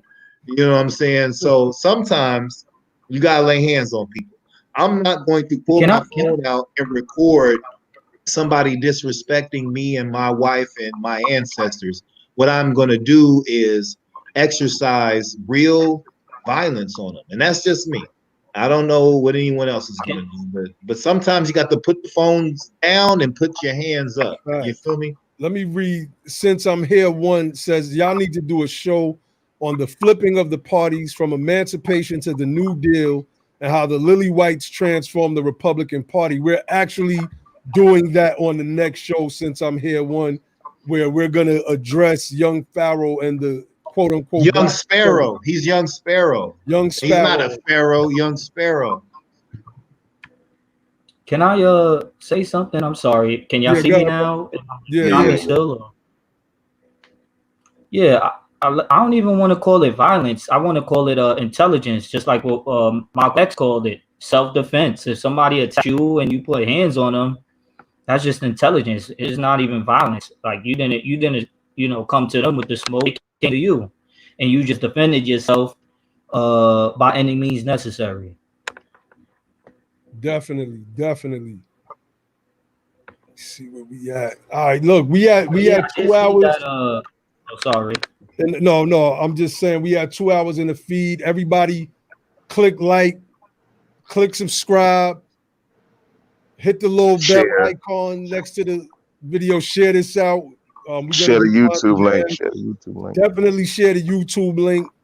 We're growing the channel. I want to shout out to everybody that sent in donations for the USADOF, the United Sons and Daughters of Freedmen, something that we're trying to put together to establish a pre-reparations preparation database, along with highlighting the history of our ADOS ancestors that fought in the Civil War, like these supermen that we don't know too much about.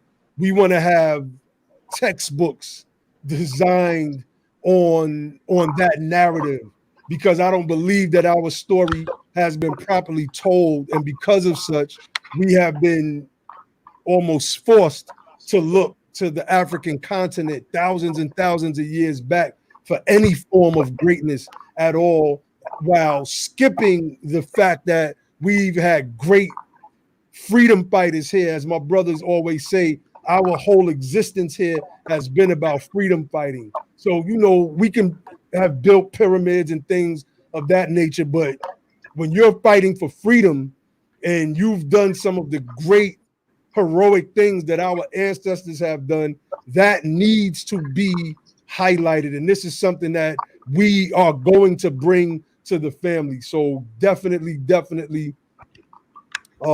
make sure that y'all, share the link. If you want to support the fundraiser, hit me up on Facebook. If you have the link already and you've donated, honest, thank you. As soon as we reach our goal, like I said, y'all gonna see us work. Like we don't play no games at all. We are not those types of dudes at all. So anybody want to add on anything before we start winding this thing down? Yo, I just want to say that you know, we must understand what we need to be advocating for in this moment. I love all of the other movements out there. I got love for our people, you know what I mean? But we must be serious about transformative policy. We must be serious about what needs to be said during this moment. We can't just be in this emotional space where anything that sounds good is okay.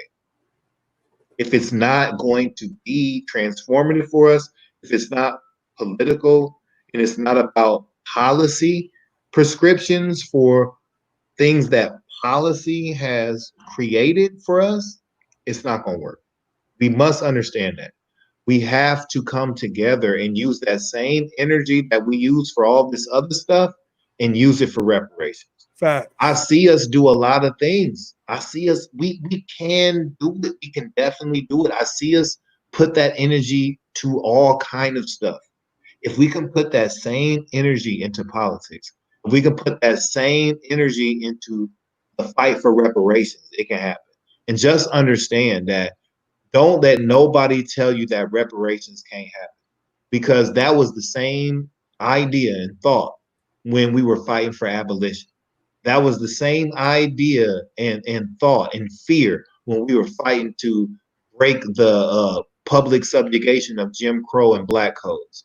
That was the same idea and fear when we was getting voting rights and um, fair housing passed. We fought. We are a people who are known historically for making the impossible possible. We are the ADOS superheroes. You know how There the is old people said it? nothing we cannot do if we just come together, get focused, and be willing to do whatever it takes to get it done. We've proven it time in and That's time right. out. So understand that. Don't let nobody, these new black Republicans who are being hired to say all kind of weird stuff and do all kind of weird stuff that don't make no sense. Don't fall for that trap. We're going to speak to that quite candidly and specifically Tuesday. Tune back in. Just understand that we're not here to play games. All of my brothers are equipped and qualified to speak to these issues, and we are here to just have plain family talk. And I will end with this. Understand that this needs to be our mantra. Give me reparations or give me death, and no taxation without reparations. Peace. Peace. That's Peace. I great. like that. Hey, Go you ahead. know, I was gonna say this, right? You Mhm. know how the old people say, it, right? They say we made a way out of no way. That's how Facts. they say it. You know. That Yeah. is What you gonna say, Josh? What you wanted to say? Because you didn't really get much time. Nah, man. I was just looking at this whole thing and just saying like, look, man, what I saw yesterday just highlighted for me that ADOS is the conversation. Like we're leading the conversation. Like you people really need to look at us. I wish we had the platform of a Revolt TV. We would really be guiding this thing in the right direction that we need to go. You know, fact. I don't know if y'all looked at the commercial that came on or the little clip that was playing the Kanye and Jay-Z No Church for the Wild, some type of video that was over top of that with, you know, they were trying to give a message, and the imagery was like revolutionary type of imagery, like, you know, what was going on in the streets, throwing Molotov cocktails at the cops and all that kind of stuff. And I'm like, I don't Mm, understand what they're trying to communicate here. You know, like, and these people they're gonna cause people to miss the point and to get confused. Like the message is scattered, it's all over the place. It's just like y'all just want chaos. No. And at the end it said, uh, you know, we're gonna show at the polls. Like the polls is not what this is about. This is not to get people riled up and get people all emotional and ready to for war and all this kind of stuff. Then just to go to the polls. No, this thing is to push for the change that we need, which is for our people, for ADOS people is reparations. You know, for Revolt TV, understanding Revolt TV came to be because of a deal with Comcast that they struck to get a few black owners to have equity in some type of channel, on Comcast network, in order for them to do the deal where they pretty much, I think it was a net neutrality deal, or no, it was the merger with NBC, the NBC Universal merger or acquisition or whatever the case may be. So like that's how Revolt came to be. And we know how they've been kind of locked out, and they didn't have it to where Comcast was giving them a fair shake so they can make money, and Puff wasn't making money like that, like he was supposed to be making. We know all that. So I'm like, yo, this highlights the confusion that they don't know what they're doing. They just had to tell content creators to come, just go make something that's going to be provocative. This thing is not just about being provocative. It's about being productive. It's about pushing things in the right direction. And at this point, like with all the hell that we raised with the attention, like Puff, I know knows. He knows. The people working with Revolt know, because Killer Mike told him, go look at Antonio Moore. You was about to have Antonio Moore on the show. Then you had some issues with the brother because of prior statements. And I mean, he was right in making those statements, in my opinion. And you decided not to have him on the Revolt Summit. So you can't say that you don't know. Like, this stuff is our message is everybody should know that's in the space of that's supposed to be knowing, that's paying attention to what's going on. Everybody knows about ADOS. Everybody knows about Tone, and that you should know. If you don't, you're out of the game. You're not here to the streets. So what we're doing is we're centering the conversation on reparations. We're centering the conversation on a specific justice claim for a specific set of black folks, those that descend from slavery. Look, man, I'm just telling you, I had a unique weekend where I got to learn some stuff about my ancestry. I'm not going to go into it today. I built with y'all, the brothers is on this panel. Y'all know where I'm coming, where I would go with that. But when you learn that history, when dealing with how crazy and devilish these slave owners that you have in your history are, it just makes you just feel a burning sensation to this activism and to this message that maybe other folks don't have. They can't relate to it. Sorry. Look at my skin. You can look at my skin, and I'm just gonna tell you, I don't have no. I'm not no first generation black person, right? I'm from Virginia. I'm foundational as it gets. I don't have nobody that comes from anywhere other than Virginia as far as you can go, unless you want to go back to Africa or go back to Europe.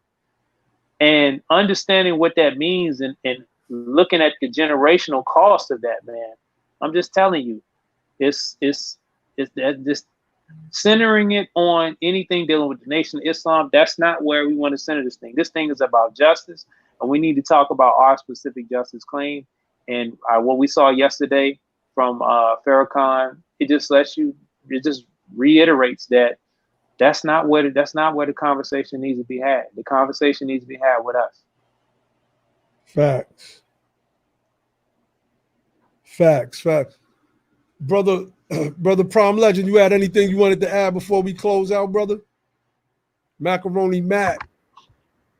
Yo, what up, brother? Can y'all hear me? Am I good? I don't want to mess up the show with my. Okay. Yeah, I was just saying that I saw y'all speaking on the Farrakhan speech, and it was just the same old thing, just all talk, no action. I want to speak to that dude, Nasa or Wase, or whatever his name was talking all this craziness in the chat. And then he ran away, and they didn't want to come up because we give people links to the show. Are y'all know about the dude who was what does ADOS have? That they don't have no land or no money and all this other stuff. ADOS is the reason why you in the chats talking. Why you in the comments talking? ADOS is the reason why reparations is a national conversation. Bro, your audio is coming in choppy, brother. Okay. Let me say this. Shout Yeah, out to brother Todd Arns-Eel. I know that brother and I love that brother, you know what I mean? And hopefully we can have that brother on the show one day. That brother Todd Arns-Eel is very sharp, very good brother. And I would like to extend the olive branch to him in the future sometime if he wants to come on. But much respect to that brother Todd Arns-Eel. I give him respect. We was having a volley on my thread. I asked him if he wanted to come on. It sounded like he was trying to defend Farrakhan's position. I mean, I respect everybody, but I'll pull out my sword. I'm just no. I got it. I'll pull my understand. sword. We be the power. I didn't see him on the thread. I just wanted to tell him I love that brother. I love him, and whenever we can bring him on, that brother's a brilliant man. No matter if we differ on the subject, no matter if we share a difference of opinion, and I'm certain that on many issues we will. But I respect him. I know he's sincere. I know he's genuine with the work that he does. But I think it would be a good conversation with that brother, and just because I love him and I respect him, don't mean that I don't share a difference in opinion with that brother. But I seen him in here. I didn't see him earlier, and I just wanted to shout him out. Definitely. Brother Ali, you wanted to add anything? Nah, man. I think everybody said everything that could be said at this point. I'm good. Definitely. See if I can get my brother Macaroni Mac back up in here. Mac. Yo, fellas, I'm so sorry, man. I Still don't know what's breaking going up. on with my. You still breaking up, bro. Something wrong with your feed right now. But look, I want to close it out by saying that this critique of the good brother Minister Louis Farrakhan was needed.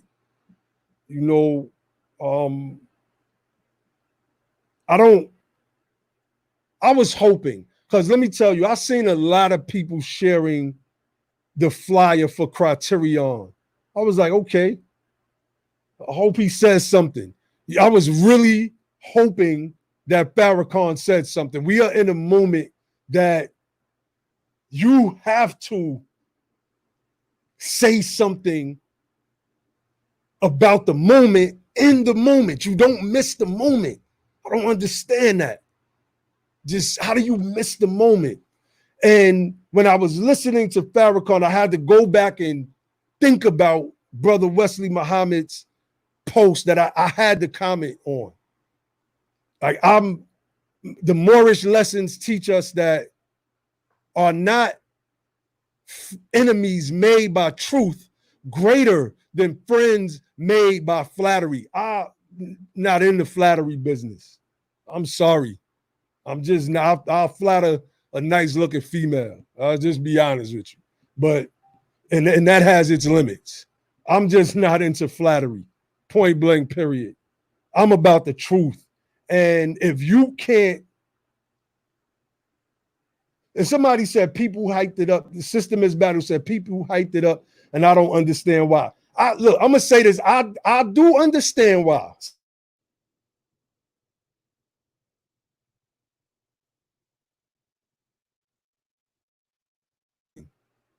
It looked like I just blinked out for a second. I think I'm having issues too over here. Can y'all hear me? You good now, bro? Y'all seen it, right? Yeah. And so I was hoping that Sister Miss Battle, I was hoping that this brother, I seen people that normally are not into even consciousness, anything, right? And somebody I got to put this up on the screen because this is a powerful statement. We hyped him up and he hyped up Cuba. Like, that's a fact. I'm like, why is this man talking about Cuba right now? I couldn't understand it. But I understood it in the context of like this global connection. But right now, we need specificity. This is a reason why I brought up the ADOS hit piece that was done by the Final Call, which I no longer support. Like, I don't support nobody that's about pushing this narrative forward right now. I know street cats, like real live street cats that's watching us. They love the message, and their whole thing now, they're looking at it in a different way. Like, damn, this reparations thing would be powerful, because now you're forced to think about how life would be if we had access to the same capital that European Americans, aka white Americans, had, or the immigrants had. They locked us out of this stuff. They made sure that we didn't get jobs. They made sure that we didn't get houses. When we did build up our credit, there's articles about this. When we did finally build up our credit, they discriminated against us. Then, when they wanted to do whatever it was with the banks, I can't even think of it right now. They started this the subprime, the practice of subprime lending. I think I'm saying that, predatory lending. Subprime mortgage. Yeah, subprime mortgage lending. And so now you didn't have to have that great credit score. So this was a slap in the face to the people that got rejected, that had 720 and better credit score and got discriminated against. Then the banks got greedy and said, they got 640. We're going to just work with them anyway. Yeah, they got a bunch of stuff on their credit. So what? We trying to increase our bottom lines so we could give out, have 10 times what our executive bonus was last year, et cetera, et cetera. And it crashed the economy. It crashed the system. And once again, ADOS, under the quote unquote black president, Barack Obama, was made to eat the failures, made to eat it. Then you get a new president come along with opportunity zones and these slush funds for millionaires that they just really, their tax windfalls. Oh, we got a way to get around the tax. The Trump already gave us tax breaks. Now we got another avenue. Yeah. You know what? And Abba, you know what? Oh, you just made me think of something. Like, a lot of the pushback I've been getting from people is in the reparations conversation is that, you know, we don't have the money and the taxation and all that, but I don't see those same points being made when it comes to bailing out millionaires and billionaires and trillionaires. When we created 29 trillion out of thin air for TARP, I didn't see those same people, and that was under Bush. You understand, Black Republicans? Obama just extended that. TARP started under Bush. Understand that, and then that Obama just continued that program. Fact. And more billions went into hemp. But I don't see them same people making those same statements when it comes to stuff like that. They come with all kind of financial reasons why reparations can't be done when we do anything else with the money. Anything else can be done with the money, but reparations. That's like and building on that, and building on that, and to be more specific. You know, like when we having this reparations conversation, you'll have people trying to come back and go back and forth with you, saying why we can't do reparations. Whoa, let's go. How are we gonna pay for it? Well, I don't think I should have to pay for it because my ancestors didn't own no slaves, or we came here, we worked hard as immigrants in 1922 and all this kind of. My people came in 1880. They didn't own no slaves. Well, first off, you own. You know, this is a common pushback that they give you because they think you don't have no answer for that, or they think it's some type of moral high ground around that. So let me, you know, and we need to do a show just doing like reparations fencing or something like that, you know, where they come at you and you know how to hit them back and slice them up, right? Facts. So I love that idea. I love that idea. But we'll give one away from that show. And by the way, if y'all don't have Darity's book, From Here to Equality: Reparations for Black Americans in the 21st Century, he gives you all the fencing moves you need. You know, you can pretty much lay down anybody, stab them up, and lay them down with his book. But you know, just from that argument, I'll give you two moves. First off, you know, you come to America. Everybody comes to America not just for the opportunities. You also have to consider the debts the costs and the things that you're going to have to pay, some of the costs of being American. You can't just think that you can come over here to take advantage of what America has to offer without understanding how America built itself to that situation and who paid those costs. That's called a debt. So America has to repay that debt. And you're going to have to be part of repaying it, whether you like it or not. Secondly, you don't just get to arbitrarily decide what debt you want to be able to honor and you don't. When the government wanted to go to do the Iraq war, when the government wanted to go do all these other things with the money, guess what? It still had to come out your tax dollars. But here's the third thing.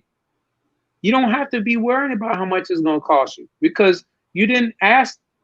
Tell me how your taxes went up under Obama when Obama did the TARP and when he did the HAMP. You can't tell me how the taxes went up. Tell me how your taxes went up when the coronavirus stimulus money went out. Your taxes didn't go up. You didn't have to take money out for taxes. Like we gotta stop falling for the propaganda of these politicians. They want to use the methodology of tabs, tax and borrow, then spend, when that's not how anything is ever operated. It's always operated stab, spend, then if you want to counteract the inflation behind that, you can tax and borrow. So, but when it comes to us, they want to act like it's tabs. Nobody did no collection plate, no governmental collection plate, so we can pay for the coronavirus stimulus. Nobody did a governmental collection plate so they can bail out the banks. That's not what happened. They printed the money with the Federal Reserve. So the third, and probably what should be the first way to diffuse that bomb that they try to throw, that grenade they try to throw at you. My people won't hear. We don't need to pay for reparations, thinking that will break you, being that 15% of America's population is immigrants, and then you have a much larger percentage of descendant immigrants. So, look, you tell them, look, we're not saying that you have to pay anything with taxes. You don't have to do reparations. You don't have to increase taxes at all. You can just get the Federal Reserve to outlay the money. Y'all go ahead, run $1 trillion to 1.5 to 2 trillion or whatever per year for 10, 15 years, however long we need to run it to pay this debt. And it's done. That's it. That's it. Facts.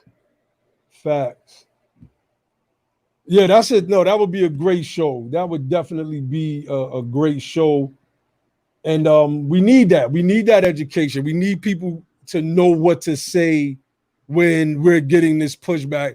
I'll just be dismissing them fools, man, especially them Europeans, the white people on Twitter.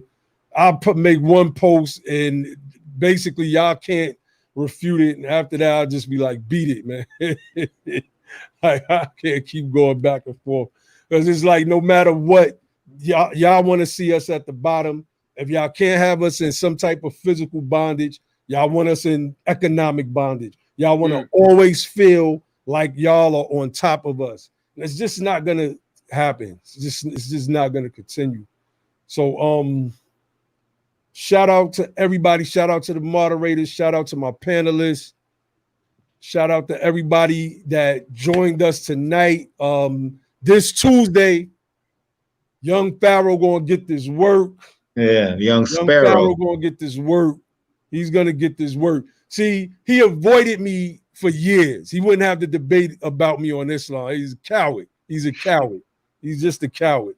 And you got a large platform. You can say what you want to say. People gonna just believe you just because. But now you're venturing into another space that I know about, and I know a little bit better than I did a couple years ago, and that's in the realm of politics. And I got my homies with me, so to speak. That's juggernauts in this type of information. So you gonna catch you gonna catch a little beat down. I gotta talk like this real. I gotta talk a little saucy, real quick. You gonna catch a little beat down on Tuesday, man.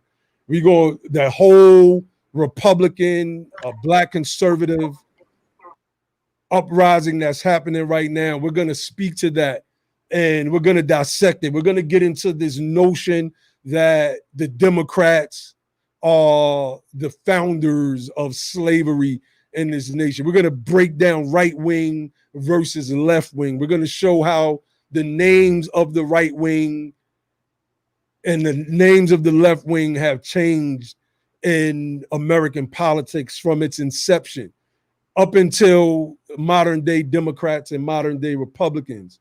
So yeah, he's on the chopping block. And it's not just going to be him. We're going to point out a couple of other black conservatives as well. You know, it's a couple of them that have some messages that, you know, we let that sister Angela Stanton King. I like what she did to the Breakfast Club. She just straight destroyed them to me. I love that. But her other positions I have a problem with, and we're going to speak to that. You know, she came on one of my posts when we was going in a Candace Owens, because we follow each other on Instagram, and she was like, "Don't say nothing about me." It's like, I just said to myself, "You coming? You want? I'm gonna keep listening, and the more I get dissatisfied with what I'm seeing and hearing, you gonna get served up too. This is politics. Everybody that's in this space gets as she should. That's right. Everybody that's in this space is gonna get critiqued, and it is what it is. You could be doing everything right. The right wing, Fox News, they are, to me, they are a party of oppression and lies and hate and slander. They're going to critique you. I don't care if you do every single thing right. They're going to critique you. So, you know, we're going to go in Tuesday. That's going to be a powerful show. I'm going to put that link up early. So make sure y'all spread that, or I might get a flyer done up for that one. Young Pharaoh and the new black conservatives or something like that. Yeah, Young Sparrow. That's gonna be a hell of a show. I want to see the Swiss Beats on your boy Farrakhan. Yeah, what you were saying, bro? Never mind, think I hear me anyway. Yeah, you still breaking up, bro. I'm gonna leave y'all with the motto of the show. Y'all know what it is. Don't just fight the power, become the power, and then, and only then, will you have the power to make a change. And with that, I say peace. Peace. Peace.